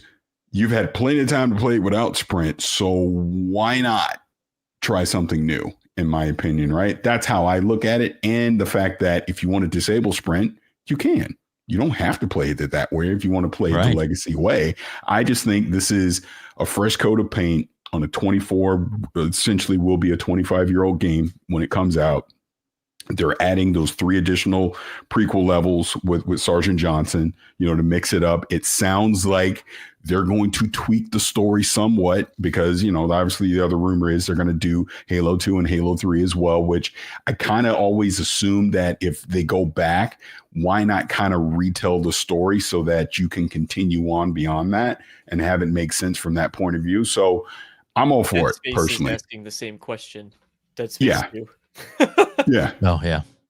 Yep. So I thought it was fine. I'm excited to see it. And the other part of it, the fake outrage of it being on PlayStation 5. We've known that for a year. Yeah. This was not a shock to anybody. Anyone that had been talking but seeing what Microsoft was doing were like, well, You know Halo's going. As soon as they said Gears of War was on there, you knew Halo was next. Everybody knew this. This was not a shock. So, look, could Brian have not worn a PlayStation shirt at the World Championships? Sure, but he did. So what is how I see it. There, as a dev, he's excited that a game because remember, Brian's been there damn near since the beginning. He's an OG. He was original Bungie guy. He's probably looking at it as, wow, a franchise that I've been a part of for 20 years is now getting introduced to a new audience. So he probably was genuinely excited from a dev standpoint. Again, they're not into the console war crap like we are, right? They're just trying to make great games and get people to play their games. So I get people were upset and outraged that he wore a PlayStation shirt, but he's looking at it as, I'm excited for my game to now be played by more people. That's all. All right, Paris, you asked for it, so now you're going to get it. What am I going to get? What's this? Marky, you got to send me that. So we can forward that on to Paris. I love it. I freaking love it. Oh, man. That's great. Good old Parky. There you go. I love it. Oh goodness, Paris, thank you so much for jumping on. Like I said, don't want to keep you, but if you want to stick around, you can. But if you got to go, I totally understand. No, I'm chilling. I'm around. Cool. Unless you want to kick me off. No, never. And I mean that sincerely. So all right, so let's pull up. Well, actually, we do have a. How about this? How about stay around for 10 more minutes? Perfect. Then I'll go. Yeah, that sounds good. Let's see. We do have this. Yeah, we got Gamer by Choice gifted 5 WebDave memberships. Thank you so much, Gamer by Choice. We appreciate you doing that, sir. So we were on several topics ago. Was it the delay or? Let's do that. Let's do the. DeMarco didn't get a chance to talk. I think about it. Oh, I'm sorry. No. Delay. The delay. We're past that. We're past that. All right, let's pull up the Halo Infinite, and then of course I'll let you do the let you mention what we just got. Jeez, wow. Thank you, Lotus Esprit. What a amazing member of the community. Go ahead, Hargeet. You got him. Wow, Lotus, another 50 WebDave memberships. Oh my goodness. Thank you so much. And then Mac, membership for 10 months renews. Yeah, thank you so much for renewing. That's awesome and awesome. Damn, Lotus. So that's a Lotus. That is 150 on members top of last week. How much was last week? The week before last. Yeah, 2 weeks. He did 350. Yeah, so dude, God, Lotus. yeah, you don't have to, but we really appreciate it though. We greatly appreciate your generosity. But all that's all I can say. All right, so Hargeet, let's talk about this, and I've also got Jez's article up here as well. But I'll let you read the little his tweet from Jez. Can you see it? Sure. All right. Yep. It's official. Halo Infinite is not actually infinite. Haha. The final update details here. And there they are. And yeah, so Halo Infinite is dead. Its next big update is planned to be its last. Halo Studios say it's been a legendary run as the team shifts to other Halo titles. Yeah, it doesn't mean it's dead. That just means they're not adding more content. But anyway, whatever. Right. Exactly. Let me go back to that because there's a lot of replies that he got on that. And we can go over a couple of those because some of those are yeah, I'll let you want to read a couple of those maybe. That was a quick 10 years of support. Yeah. Nice. Yep. Actually, that's exactly what I was going to ask. Was this another game where they had mentioned it would be a 10-year thing? Yep. I hate that so much. Every single time. There has not been a singular instance where a company has said, oh, we're going to do this for 10 years, and it's been 10 years. I doubt Starfield, I mean, he didn't say it directly, but Todd Howard was saying, oh, people are going to play this for a decade, 2 decades, right? So it's kind of like on the fence of that type of comment. Overwatch didn't do it. Destiny didn't do it. Halo Infinite has not done it. Every single instance that has been a comment where that's been the goal of a 10-year life cycle has never reached it. Yep. And Halo is not the one to break that, I guess. As far as Xbox, maybe, because I guess Minecraft technically is a 10-year game, and but they didn't come out with the intention of saying we're going to make this a 10-year game, and right? Fortnite, I guess, is near that. When did that come out? 17? 16? Oh yeah. When did that come out? Something like that. So that's getting there. That's getting to there. But like, yeah, it is hard to do, right? To have long-term games like, well, either way, I guess technically 10th anniversary of Skyrim happened, right? So that's still kind of alive. But again, it was not made where they're saying at the release, right? That's the whole thing behind it. Is they're not saying when Skyrim comes out, they're not saying, "Oh, this is going to be around for 10." They're just trying to make a great game. Yeah. And that's the forefront. Is, hey, we're going to make a really good game, and then people happen to play it that long because they made a good game first and foremost. Yeah. Yep. It's come a long way from Craig the Brute, though. Very, very true. Very true. You have it there, I guess. Max City member for 9 months, and then gifts 5 WebDave memberships. So thank you so much, Max City. Appreciate you doing that. Thank you. Destiny. When did Destiny 2 come out? Was that in 18 or something? Destiny 2? Yeah. 2017. 17. Okay, so it's getting there. Like It's a getting couple more years. Are they still supporting it with new? I don't play Destiny. I think Are they still? Did they have their last like major? It's still being supported, but I've stopped playing. I don't play anymore. But the community, like a lot of the OGs, the hardcores, are moving on to other stuff, playing Arc Raiders, things like that. The population's dwindled. Yeah, I hear Arc Raiders is pretty good. I haven't played it yet. It's really good. Yeah, it's really really good. Nice. It is what Marathon should be. Ooh. Think that'll make it out? It'll come out. I just don't think it's going to be successful unless they've changed a lot in a short period of time. It just what's the word I'm looking for? It just wasn't very engaging. There just never felt like a lot to do in it. Whereas with Arc Raiders, your head's constantly on the swivel, constantly. In there, and the good and the unfortunate thing was that Marathon beta and the Arc Raiders beta both came out at the same time. So I'm playing them both simultaneously, and it just exposed all the flaws of Marathon. I'm like, yikes! Yeah, I was like, this. Go back. You can go back and look at the tweets. I was like, don't put this game out, and they didn't. Obviously. They didn't, obviously, but we'll see when it comes out. They said indefinitely 2026. We'll see. I don't have a lot of faith.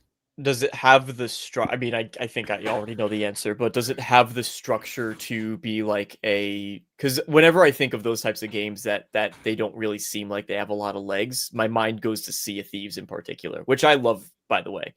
But that when it released, I still remember what the whole thing was like. What am I doing? Like, there's nothing to do here. And people reached the legendary status very quickly. And then they're like, all right. But obviously that's something that has been able to stand the test of time. Any chance of that for Marathon? I mean, it's Bungie. The gunplay's solid for Marathon. That isn't the question. It just, what am I in here extracting? Why does it matter? Why would I keep going back doing this? That's what it comes down to. This doesn't feel very fun. It feels very bland. I think just some of their design choices or whatever, it's just stories like there's so much they had to put in. Like the fact that they were going to launch Marathon, their idea was, and full disclosure, I was in the whole early access thing. I had been playing Marathon since 2023. So I've given direct feedback. But the fact that they weren't going to do proximity chat is what makes Arc Raiders great. Not only for the betrayals, but if you notice, the meta right now is go play solo. Don't play in groups. And you find like people actually helping each other out in the world, or again, head on a swivel. You're just waiting for that betrayal to happen, kind of thing. And that's because you have proximity chat, because you can actually talk to people out in the world. They weren't going to do that in Marathon. insane. I know they're backtracking and probably doing it now, but it's just the fact that a lot of the design decisions that they were making, I'm like, what are we doing? Why are you doing this? That doesn't make sense. That doesn't sound fun. And then sure enough, it wasn't. Then you obviously throw in the stolen art and all that stuff that happened as well. It just added up to this game sounds like it is dead on arrival. And for a Bungie game, that is wild to say. Yeah, exactly. That's it doesn't seem like it should fit, but it's a different Bungie than it used to be. That's for They sure. are a different Bungie.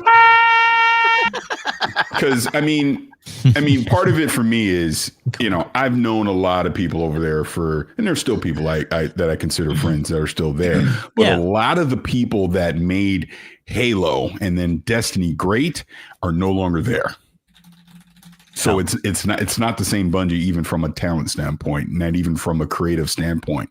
And not to say that a new group of people can't have fresh ideas and do something great. The proof's in the pudding. You got to show me. What I've seen so far just isn't adding up to that. And obviously all the Pete Parsons stuff that happened, and it's just a mess. It's a mess. Yep. I agree. Some more of these comments that are up there in front of us, Hargeet, that are like as an infinite wasted opportunity. Let's see. Breaking Halo Infinite is not actually infinite. And a couple other good comments about it. Yeah. I don't know, but it is what it is. I think I think it's when it's time to move on. It's time to move on. And well, you do know what the real problem is, right? What's that? The engine slip space. Oh, yeah. That's always been the problem. That's why that game. And it was funny because I had jokingly put out a tweet about that the Infinite campaign was actually pretty good, and it gets a lot of unfair criticism because I thought it was good. The game launched, again, if you go back in time to November of 2001, the game launched just fine. The campaign, we obviously didn't have Forge. We didn't have the online co-op stuff and all that. I get that. But what we got in November 2021, the campaign was good. The multiplayer launched fine. They just didn't have enough content to keep people engaged with it. That was the problem. And what we found was it was slip space. They had a very hard time being able to churn out new content, modes, maps, all that. Obviously, Forged helped a lot with that. Once they got that out, community obviously has done some amazing things, but they weren't able to keep it with multiplayer being free to play. They needed to monetize it. So if you're monetizing it, you damn sure better have a bunch of stuff that I actually want to purchase and keep playing. And they weren't able to keep up that cadence with it. Once they finally figured it out enough that they did get a solid regular cadence, it was too late. Right. If you go play Halo Infinite multiplayer, it's pretty freaking fun. It is.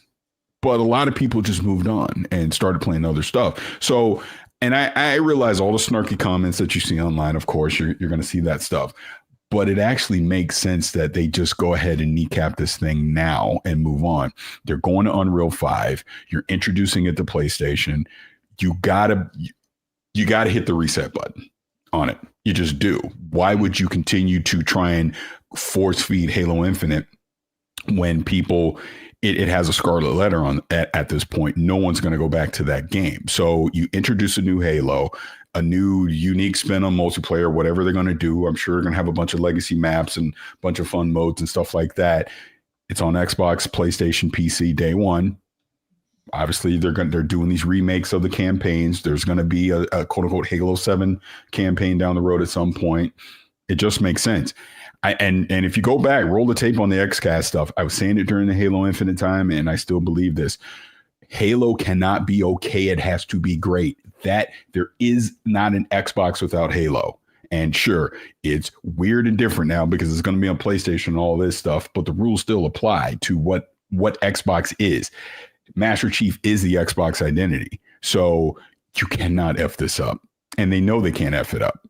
So they're doing obviously what they think they need to do to get this IP back to a healthy state, get it back to being relevant, that people are excited about it and they want to go play it. So, I mean, we'll see. We'll see. But it made no sense to try and drag on Infinite. So I'm not surprised at all that they're ending support, because starting next year, they're they're kicking off a new chapter. So you end it now. You let everybody know, putting it in maintenance mode, and then when all the new stuff comes out next year and beyond, there you go, on all platforms, ready to go. There you go. There you go. DeMarco, you what do you think? You think it's time to let it go and move on? When did they open? Because I actually don't know. When did they open like officially Halo Studios? What year was that? It was last year. Yeah, it was last. Yeah, because it was. They did it at the Halo World Championships a year ago, so it was like a year ago. Right. Yeah, So yeah. I didn't know if it was that recent or if it was a little bit longer. I thought it was a little bit longer. I feel like I've heard that name for a while, but as soon as they introduced that, I could only really echo Paris what you're saying, right? As soon as they introduced the Halo Studios, to say, okay, that to me, either they'll sink or they'll swim in that situation, whether they are able to get the IP back on track where it needs to be or not. Obviously it hasn't been what to the standard, I think, and there's good elements to Halo Infinite, right? But not sort of this unanimous thing that all, whether it's Microsoft or now just gamer, I think, Microsoft is embracing just gamers, which I like that direction better, but that people are just rallying behind, a win like Arc Raiders, right? I think people who play Arc Raiders are like, yeah, this is damn great. And I would love to see that similar reception for Halo again. When they opened up Halo Studios, that to me was sort of exactly what you're saying, right? That they're going to start trying to take this really seriously, that they're going to try to do it right. And it makes sense to me with that in mind, that they have this whole new dedication towards it, that they will try to give it the refresh that it deserves. And then when you layer on the PlayStation audience, especially because I don't know if it's as popular as it used to be. And there's these people, I say these people, the folks like are still out there that are saying, nope, I've had PlayStation since the PS1 and I'm now on PS5. I'm going to get PS6 and 7 and 8. But now that audience is jumping into Halo as well, you want to make sure that whether it's through the new, is it technically a remake, this new version, Halo, is that what, I don't know what the nomenclature they're giving it. But I think it's campaign evolved because they redone the campaign, recreated it in a different engine, and it's the assets are most of the mechanics are still the same except for sprint. There's a few other things that they've tweaked, but technically it's a remake / reimagining, or basically a super upgrade. It's really the best way to say it.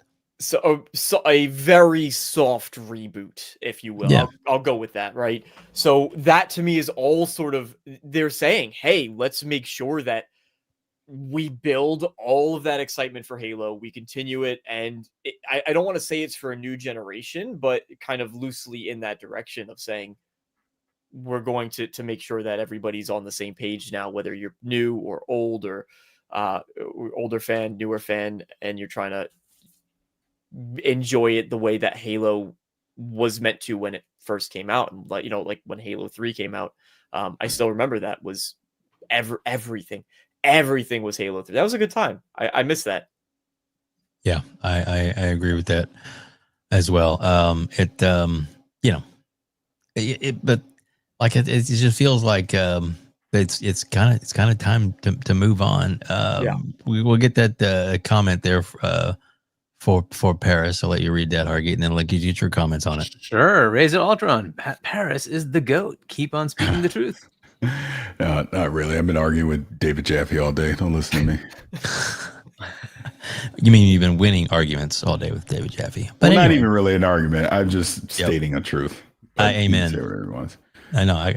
But I agree. I agree with you. Sometimes it's when you make a comment, it's stupid, and you don't have to lean into it. Just shut the fuck up and move on. Sorry. Exactly. So, but Hargeet, your thoughts? Like for Halo, kind of killing it off. It's not killing it off, right? Basically, they're saying we're just not going to do any more content for it.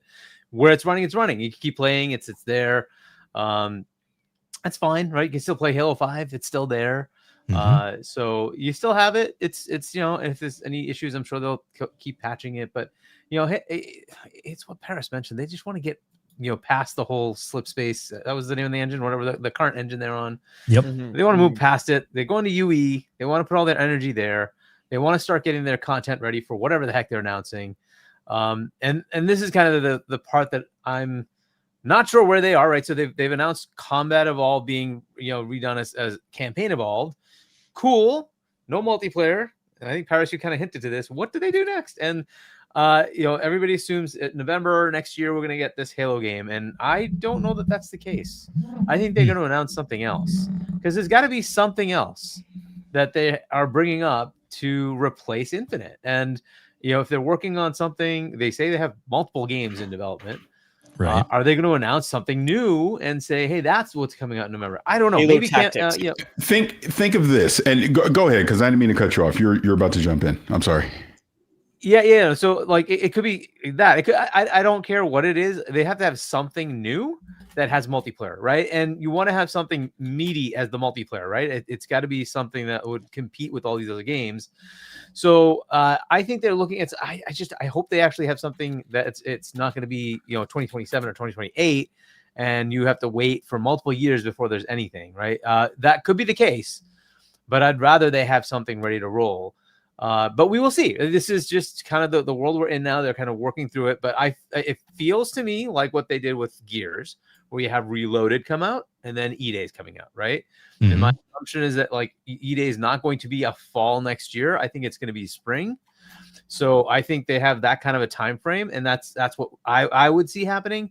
Early next year, you're probably going to get this thing, and then later in the year you might get a new game. I hope that's the case. I could be way off, right? But I hope that's the case, because I want to see something multiplayer. I want them to create the buzz, the excitement of there's a new multiplayer thing coming, right? And you'll be able to experience multiplayer. Plus, it would be awesome if there was some campaign content with it, right? And we'll see where that ends up being. But that's my thoughts. So as far as Infinite, they needed to move on at some point, right? Because the 10-year thing was, we're going to use this engine for 10 years for the next Halos. Great. But they moved on. They told us they moved on. We're done with that. We're moving on to UE. Fair enough. So now they're working through Campaign Evolved to figure out how to make UE work, and that's what they're doing with that to learn it. And then the next game will actually be the game that runs with UE, right? That actually is the full new game. And again, I just don't know when that comes up. I hope it's next year. I hope it's like later next year. They build up the buzz for it and move into a new thing to replace Infinite.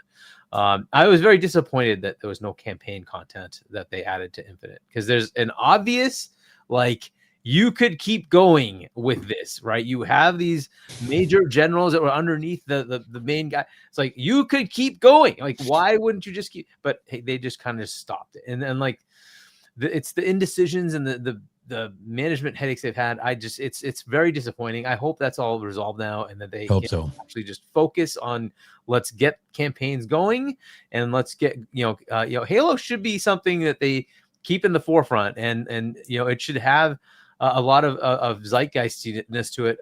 To me, it's one of those iconic franchises. I like it should be something that we're talking about in a positive light, not a hey, we're shutting this down light. But anyway, it is what it is. It's obviously still playable. You'll continue to keep playing it. However, they have to start putting in content, which I like. If they're saying, hey, we're taking these folks and we're putting them making content, they're going to be making content for the next game. Cool. When's that next game? That's what I want to see. There you go. All right. And welcome out. There were 250 people watching us live right now. And welcome to everybody. We do have a nice little comment there from Power Boss, if you want to read that one. Yeah. Power Boss. I'm thinking Campaign Evolved will be earlier in the year, and the 25th anniversary later in November will be something else with a multiplayer. Yes, I would love that. That would be awesome. Right around that November timeframe. Of course, it's going to have to kind of play with GTA now, right? That's a problem. But we'll see what happens there. Yep. And then Rachel has one comment there as well. You know what happened? Split screen co-op cancellation, and the community was over with 343. I hated that game coming out without split screen co-op. Well, not split screen, just co-op in general. I even if it didn't have split screen, it's fine. But co-op, it didn't have co-op to start. I'm like, what? That's an option? Like, what do you mean? Yeah. And this new one, they've officially announced that it's going to have cross-platform co-op. That's that's cool. So, you know, when you have your PlayStation buddies that have no idea what the fuck they're doing, and you take them through on Legendary, and you're like, "Welcome to the real world." But you know, just saying. Paris, you were say something. I don't know if you were. Yeah, the point I was going to make on. Think of it this way: if you were to announce in October 2025 that, hey, we're making a new multiplayer, you know what's going to happen? The people that are currently playing that multiplayer are going to stop playing it and wait until the next multiplayer comes out. Again, I know nothing. This is me speculating. It would make more sense to me that if they got some type of multiplayer that they're going to have ready by the end of 2026, at the earliest, I'm announcing it at the June showcase. That would be the earliest I would say anything. I wouldn't say anything now because I don't want to dissuade. And obviously say, hey, this is the last update. I get that. But if you're signaling, well, why are you playing this multiplayer? Because we're about to give you another one anyways. I'm probably just going to wait on that. That's just my thought on it. I said it before. I'll say it again. I would be shocked if they were to introduce Halo to a PlayStation crowd and not have a multiplayer component to go along with it. Yeah. That's just me. It's just me. And I see in the chat, someone was saying Paris never knows anything. I don't. See, this is another thing. Let's clear up something else. Go for it. I don't know shit. I really don't. And people I've learned that people get mad at me because I think I talk very very authoritative, right? Very definitive. That's just, I can't help it. This is how I talk. So people spin that into, I must know something. I don't know shit. I'm just telling you. I just try to use logic. Yep. And I'd speculate, hey, here's what I think's going to happen. This is what I'm saying right now. I don't know. I have zero idea what their plans are for Halo. This is just me trying to read the tea leaves on like, hey, if I was in charge, what would I do? And that's what I would do. I wouldn't tell you anything about multiplayer right now. I'd wait, but I would not launch Halo on PlayStation without multiplayer. That seems crazy to me. Why would you do that? So I have a feeling whenever Campaign Evolve comes out, there's going to be something standalone multiplayer to go with it. Just me. Could be. And you think it'll be maybe free to play like they're existing? Yeah. I think that's just the way moving forward. Mm-hmm. Yeah, that bridge is crossed. You can't go back. Yeah. but I mean, with that said, that's one of those. If it's free to play and it's free to play everywhere, kind of like the Fortnite. Now I'm not saying they're going to pull away from Fortnite people, but that's how Fortnite got to be the monster that it is now. Is that it was free to play and available everywhere, and then you have a shit ton of skins available at start, and with a like a monthly, weekly, couple times a year progression of new stuff, new skins, new events, new things. Hopefully they have a roadmap. That was the big thing between Apex Legends and Fortnite at the time, was that Apex, they came out, I think their developers came out and said, well, credit to them, Respawn was like, well, we're not trying to stress out our developers by having them have so much stuff as far as like the cosmetics and, new additions coming out. So we're going slower. And now Apex was still massively popular. It's still, it's still doing, I think, okay. But they were not able to keep up with the output of Fortnite, and definitively Fortnite still is the more popular experience, and they need that output. You need to, especially when there's so many other live service games that if you're not doing it, they will be. Now Halo's different because it has the name behind it, right? So that is a huge plus, but it does help. It does help. It is a recognizable brand. Go for it. All right. Broke Boy, $2. They need a Halo multiplayer for the World Championship. Yeah, they do, but I don't know what they're going to do there. They've put that on the sidelines now, right? The Halo Championship stuff. For as far as we know, and maybe it's just waiting for the new announcement. So there you go. Yeah. All right. Interesting. Very interesting. We got another topic we can jump into, and that is I think it's some comments that were made last week, but people have kind of dug a little deeper into them, and that is and Gaz was his wonderful little post about Mark Cerny when he talked with some of the analysts about some of the things he was saying, and then we have this basically a little breakdown from Digital Foundry. And Hargeet, I'll let you read that because that's important. Put it in context. Do you think of the leap from PS5 Pro to upcoming hardware as more of a progression or a step change moment in how developers make games? Mark responds, we've shifted our focus substantially. In the past, we were largely creating custom technologies just for PlayStation platforms, but now with Project Amethyst, we're placing substantially more of a focus on co-engineering and co-development with AMD on their roadmap hardware and libraries. That change will have a very large impact because when developers can create their technology with the understanding that it will work across multiple platforms, such as desktops, laptops, consoles, etc., there will be much larger pickup of new features. So I believe we'll see outsized impact from the technologies announced this past week.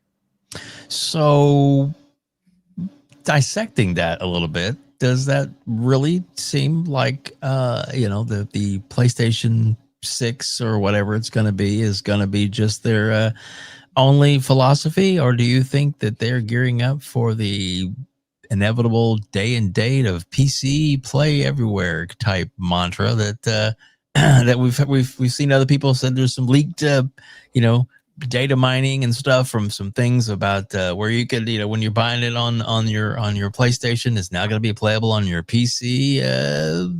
Hargeet, your thoughts on this this whole Pandora's box that certainly has pretty much opened up for us. Look, the other part was the leaked image, right, of cross entitlement from the PlayStation Store. Look, if they're doing that, then you have to figure, what does that mean, right? Is it cross entitlement to other consoles? Is it cross entitlement to PC? The obvious choice would be PC, right? You'd assume that, hey, if I buy it here, I can. But then what store? Is that going to be a partnership with Steam, with Epic, or something like that? Is that going to be they put out their own store, which is a likely thing to happen, right? So if they're going to do their own store, good. Now you have to compete with those other stores. Fair enough. And there might be some advantage. Let's say you buy a game from PlayStation directly, and it's now day and date on PC. It's available to you. However, if you want the Steam version, you got to wait. The delay is 6 months or whatever it is, right? Maybe that's their game plan. And they say, you know what? That way we get sales from our end as far as what's the loss to us. We get the 30%, right? We're not giving that to somebody else. So we're getting the whole thing, right? So we're getting the full sale. We're getting the full boat. That's great. That's all we want, right? And then 6 months later, if you want to buy it in somebody else's store, great, right? Okay, I can see it. I can totally see that happening. Would they then get other customers to jump in, right? In other words, would they sell third-party games there? They'll try. Absolutely. Why not, right? And will that work? I don't know, right? There is an established model that they are very much divergent from. And that model is that you get discounts, right? So I can buy a discount code for an Xbox game. I can buy a discount code for a Steam game, et cetera, et cetera. You don't get that with PlayStation. That is a problem. They decided to make it exclusive to them. I don't know when those lawsuits kind of figure themselves out, because I'm pretty sure there was one in the UK, and I think there was some regulator and somewhere in Eastern Europe that was looking at it too, like, hey, is this a monopoly? So I don't know. We'll figure that piece out, right? But right now, that would be the limitation they have. And PC players tend to be pretty particular. They don't like to be forced into something. So we will see if that works. Now, they could also say we're going to do day and date everything. That's a possibility, right? But what we can kind of glean from this is the idea that day and date might be happening. So PC might be getting these games. And now, again, if it's their own store, I can totally see that being the carrot here, right? Is to say you can buy it on PlayStation. It just happens to also be available on our PlayStation Store on PC. You can go ahead and play it there if you like, but they're getting the full boat. The entire amount is going to them, right? And that's why they would want to do it, because all they want is the money, right? They don't necessarily care. They want the money. Now, is that going to hurt the PlayStation platform? The second you put your games on another platform, that already happened. So I don't buy PlayStation anymore because, well, I just wait for the game to come to PC. Right, because I could not take their controller, and I'm like, I'm done with this, so I'm going to use my Xbox controller on my PC. So thank God you're putting your games on PC. I'll just wait. That's fine. If they give me an option day and date, and I have to buy it in their store, I might consider it. I might just consider. I don't know. It may not matter to me, right? So it's like, fine, I'll just go ahead and do that, right? Because again, I have a PC. I'll just play it there, right? So If it's day and date, I think it gives them a bit more of a chance to sell more because that sales, excitement happens when you launch, right? And if you suddenly get word of mouth, hey, this is good, go buy it, and it's available and you can play it on PC, that's a huge customer base that they can now just access immediately, right? And it certainly has shown over time that the amount of sales they're getting on PC is eroding. It's not as good as it was when they started. And it could just be that, hey, people who wanted to buy it bought it on PlayStation. People who saw it on PlayStation is like, yeah, I don't want to play this on my PC. I'll just skip this game, right? Or it could also be the little things that they were doing, right? Like, hey, you're gonna have to be forced to log into PSN, and that like really, really ticked off a lot of PC players. And then they rescinded that, right? But like once done, it's hard to like bring people back. And so again, we'll see. This is still another one of those where you're definitely logging into PSN, right? You're definitely getting onto their store. Will it work? Will it not? I don't know, right? But I see the potential for it.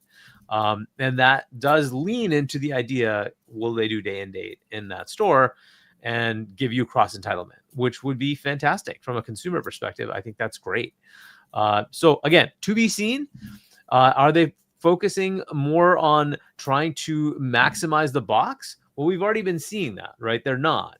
A lot of the footage we were seeing for Ghost of Yote was on the PS5 base, not even the Pro. I'm like, so they just really don't care to even showcase that, because normally that's what you would do, right? You would say, hey, our top performing box is this one. We're going to show you all the content on that so you can see the best case. They're like, we don't necessarily care about that anymore. This is really just play the game. It will work on your Pro. It will work on your base. Have fun with the game, right? It's about the game itself.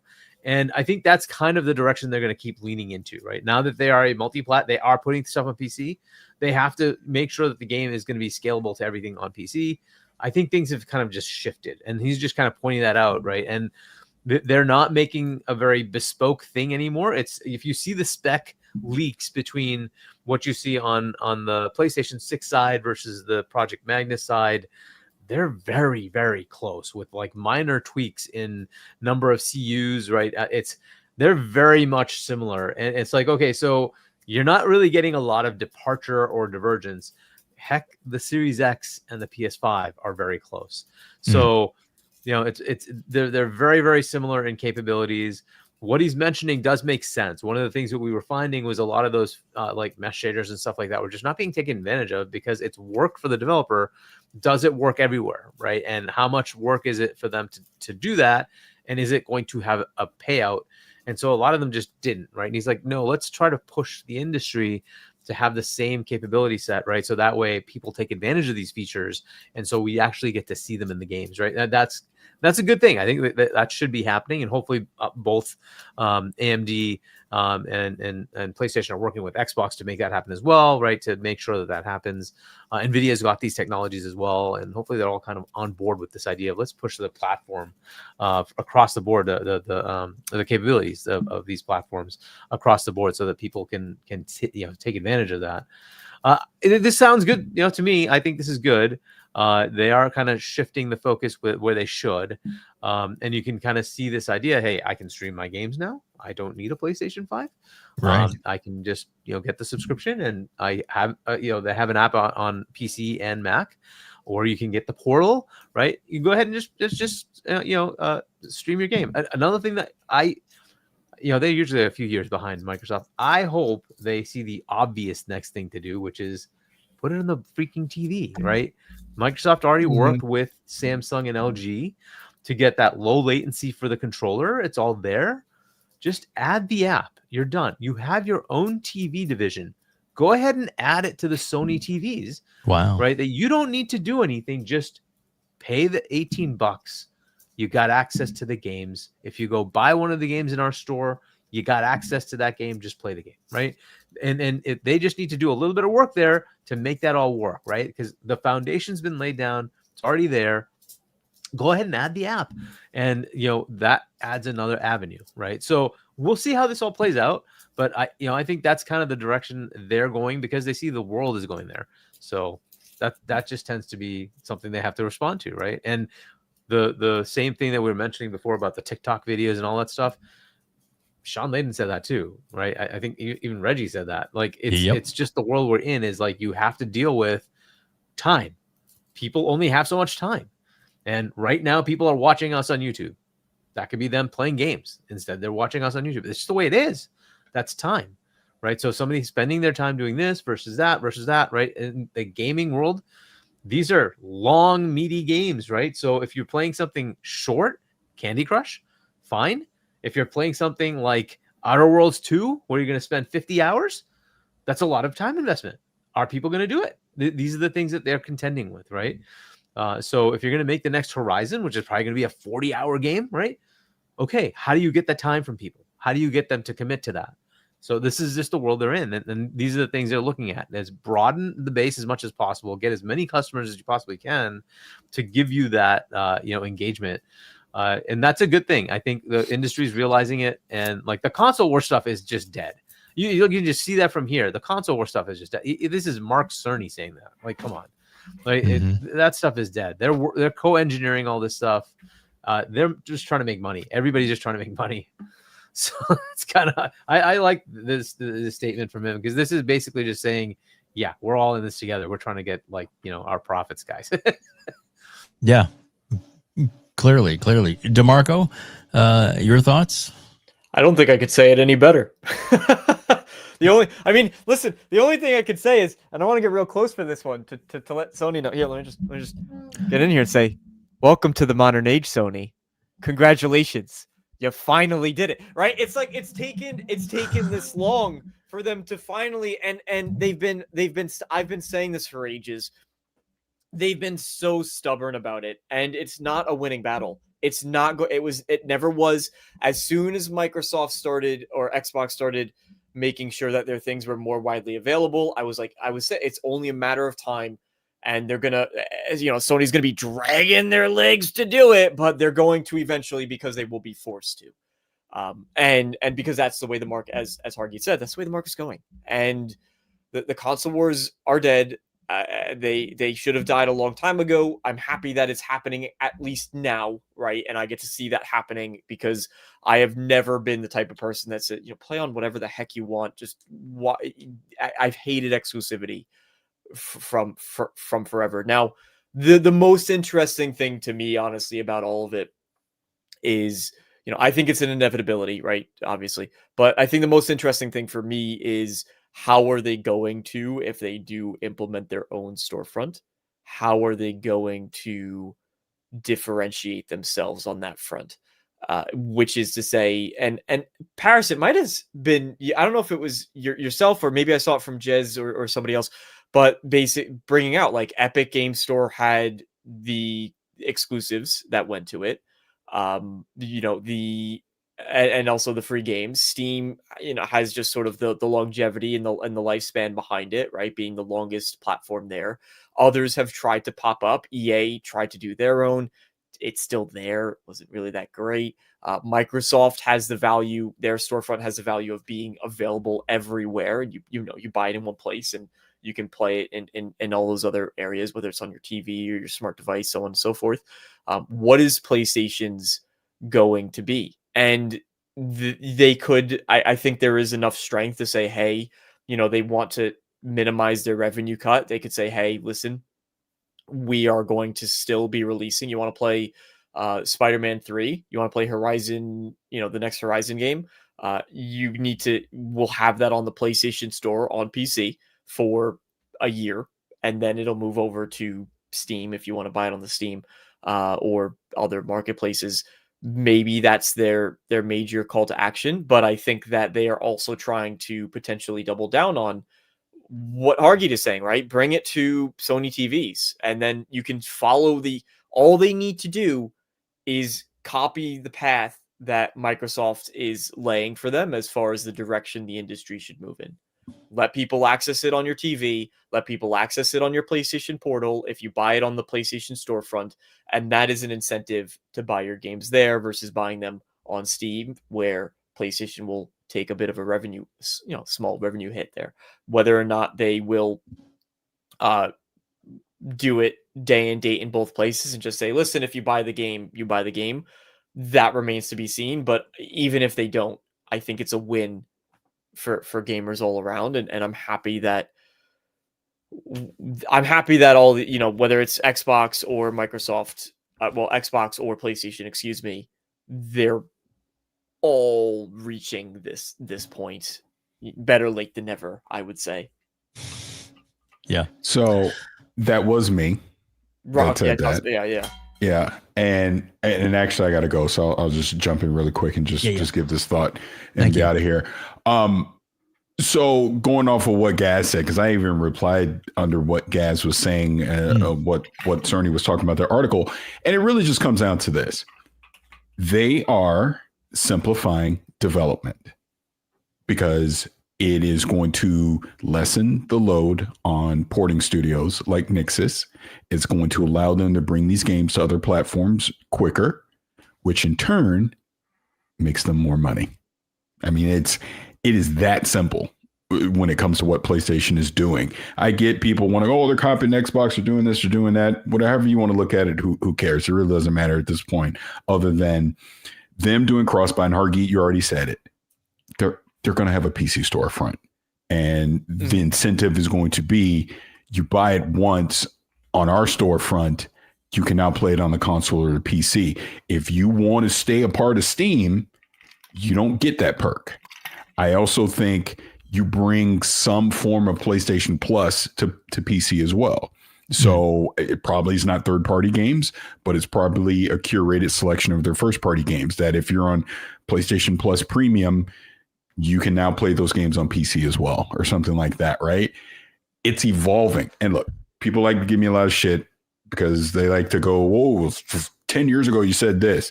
Well, 10 years ago, nobody was doing this. Now they are. Exactly. Xbox has clearly started aggressively doing it, so much so a lot of us, have our foot in our mouth as a result. I get it. How dare you change your opinion? But just go by what Mark Cerny himself has said, what one of their VPs said during a financial call over the summer. That yes, they still value hardware. They still value the PlayStation 5, the PlayStation 6. They're not doing what Xbox is doing when it comes to hardware. But you're crazy if you think they're not exploring putting games on other platforms. Of course they are. They're not going to be as aggressive as Xbox, but they're clearly PC. The floodgates have opened. I'm not saying that God of War is coming to Xbox tomorrow because I don't think that's going to happen. But at least on the PC side, they're going to explore that more. They're going to, why are we giving Steam 30%? Right. Put our own storefront out there. We get 100%. That's what they're going to do. And you have to think of it this way. People that want a PlayStation are going to buy a PlayStation. People that have no desire to get a PlayStation are going to stay on PC. So you put a carrot out there to them. Let's get these games out there quicker, because the longer you wait, the less incentive there is for someone to go pick up your game. So, and I'm just saying as an example, right? Let's just say Soros came out on PC 3 months after it launched on PlayStation 5. Guarantee you more people will be incentivized to pick it up on PC as a result. Day and date, clearly there'd be more, because again, you have people that will never buy a PlayStation, but they'll play your games. We just saw that phenomenon happen with Forza Horizon 5 on PlayStation. Clearly the game had been out for X amount of years. You had more than enough opportunity to go buy an Xbox if you really wanted to play Forza Horizon 5. They didn't, but you put it on PlayStation, all of a sudden you got 3 million plus people buying it. This is going to continue to happen. So stop trying to make people come to you. Bring the games to where the people are. That's what Xbox is doing. And I get they get a lot of shit for it, because I do feel them doing that mid-gen kind of is a little bit of a betrayal to their hardcore community, because I guarantee you there's people that would not have bought an Xbox in 2020 if they knew these games would be on other platforms a few years later. It's just fact. But it is what it is at this point. PlayStation is taking it slow, but they're doing it too. Slowly but surely. You're like, I would imagine Ghost of Yotei early 2026 is on PC as an example, right? And I think that time is going to continue to shrink.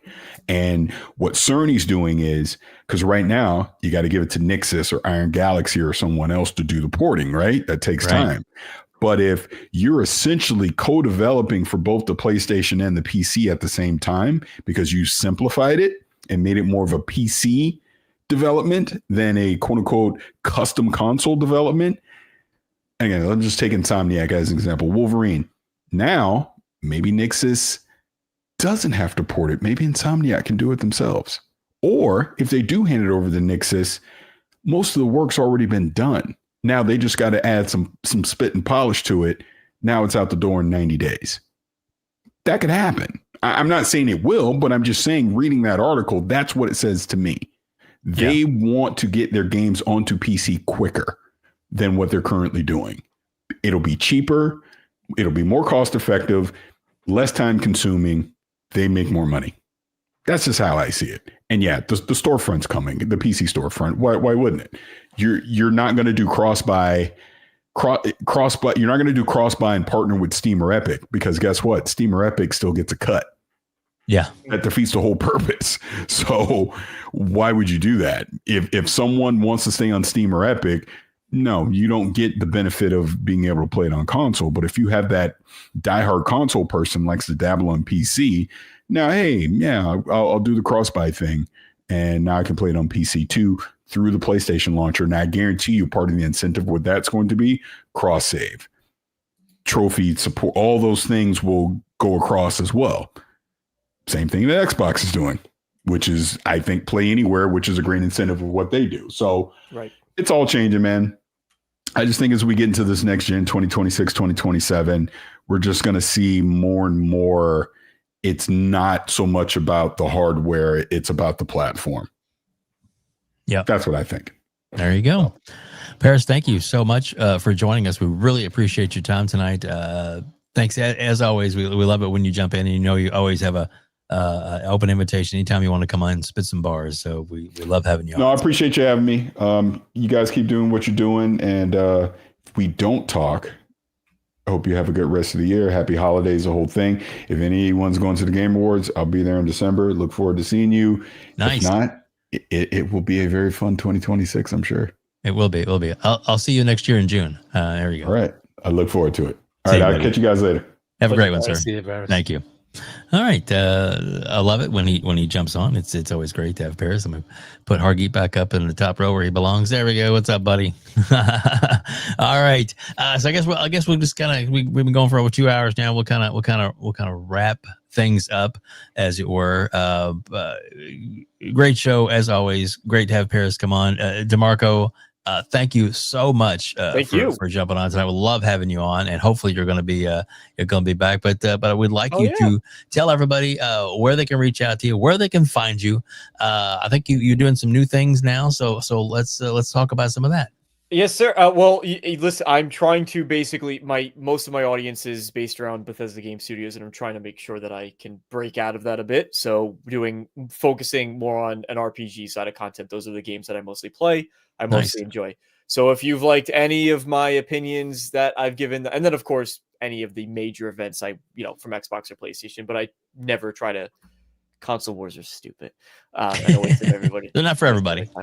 So if you're not there for that, and you're interested in any RPGs, I've been talking about Exodus. I've been talking about the upcoming Expanse game, Elder Scrolls 6, Mass Effect 5 that's coming out. So any of those types of stuff, then we'd love to have it. Check it out. If not, thank you guys for bearing with me for the 2 hours that we've been here. Everyone that's watching live, I appreciate it, and it's always a pleasure to be here because your community is freaking phenomenal. I love how involved they are. I've been reading chat the whole night. Joey, there you go. There you go. I'm here to fight a war. Oh goodness. We love Joey. All the guys from We Bleed Green, amazing. Dirt, Shaun, Joey, and Ray.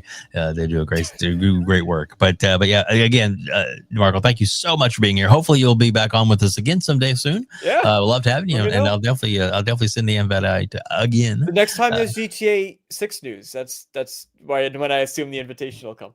Well, for sure. Well, maybe we'll have you on before then. Whoa!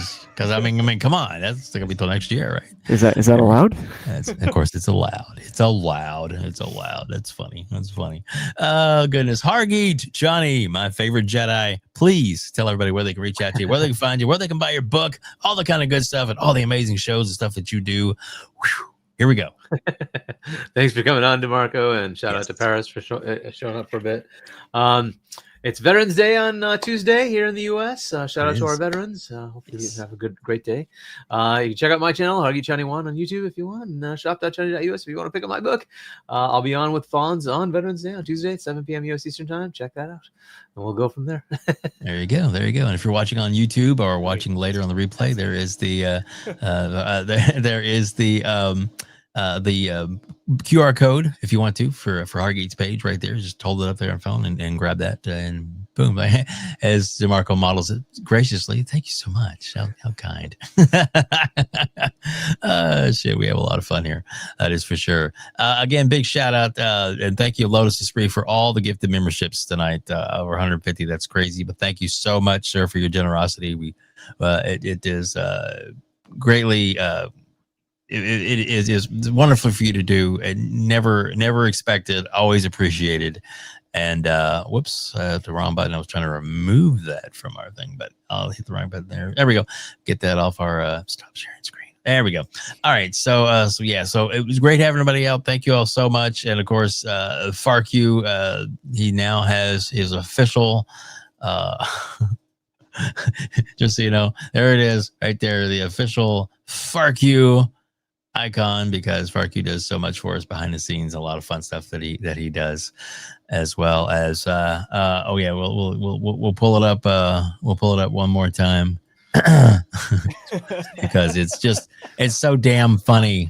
Oh my god. There it is. Here, we'll even do one better. We got it. I think I can go full screen on it. There we go. And add the screen and then full screen. Boom, there you go. So great. Xbox Dad. Yeah. Next time I'm gonna put the Undertaker music in there, the little music bed for that. Yeah, I know we have to have this music. Yeah, at least the beginning part, you know. There we go. That'd be awesome. But anyway, thanks again, FarQ, for all your help and stuff that you bring to the show as well. And I mean that because, like I said, and all the members of the community. I mean, you know, we got Back Day Rizzy, so many great members of the community that come in week after week. Lotus and everybody else that just comes and hangs out with us and lets us talk that shit and have a little bit of fun and stuff too. But again, and thank you to Paris Lilly for joining us. It's always great to have Paris when he jumps on. Like I said, amazing community, and we'll be doing some shows, and yes, we'll be doing shows all through the holiday. So just so you all know that don't worry, don't fret. We're definitely going to be doing those as well because, I'm a glutton for punishment. 24-hour Christmas stream.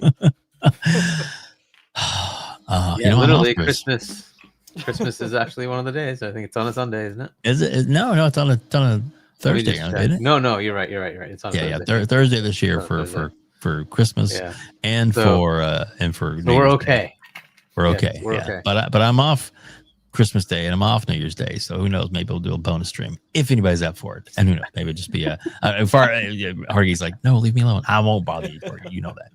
But always welcome to jump in one or two. All right, guys, let's get on here. Thank you all again for joining us here on the Gamers Council.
Game over. This video, please hit the like button.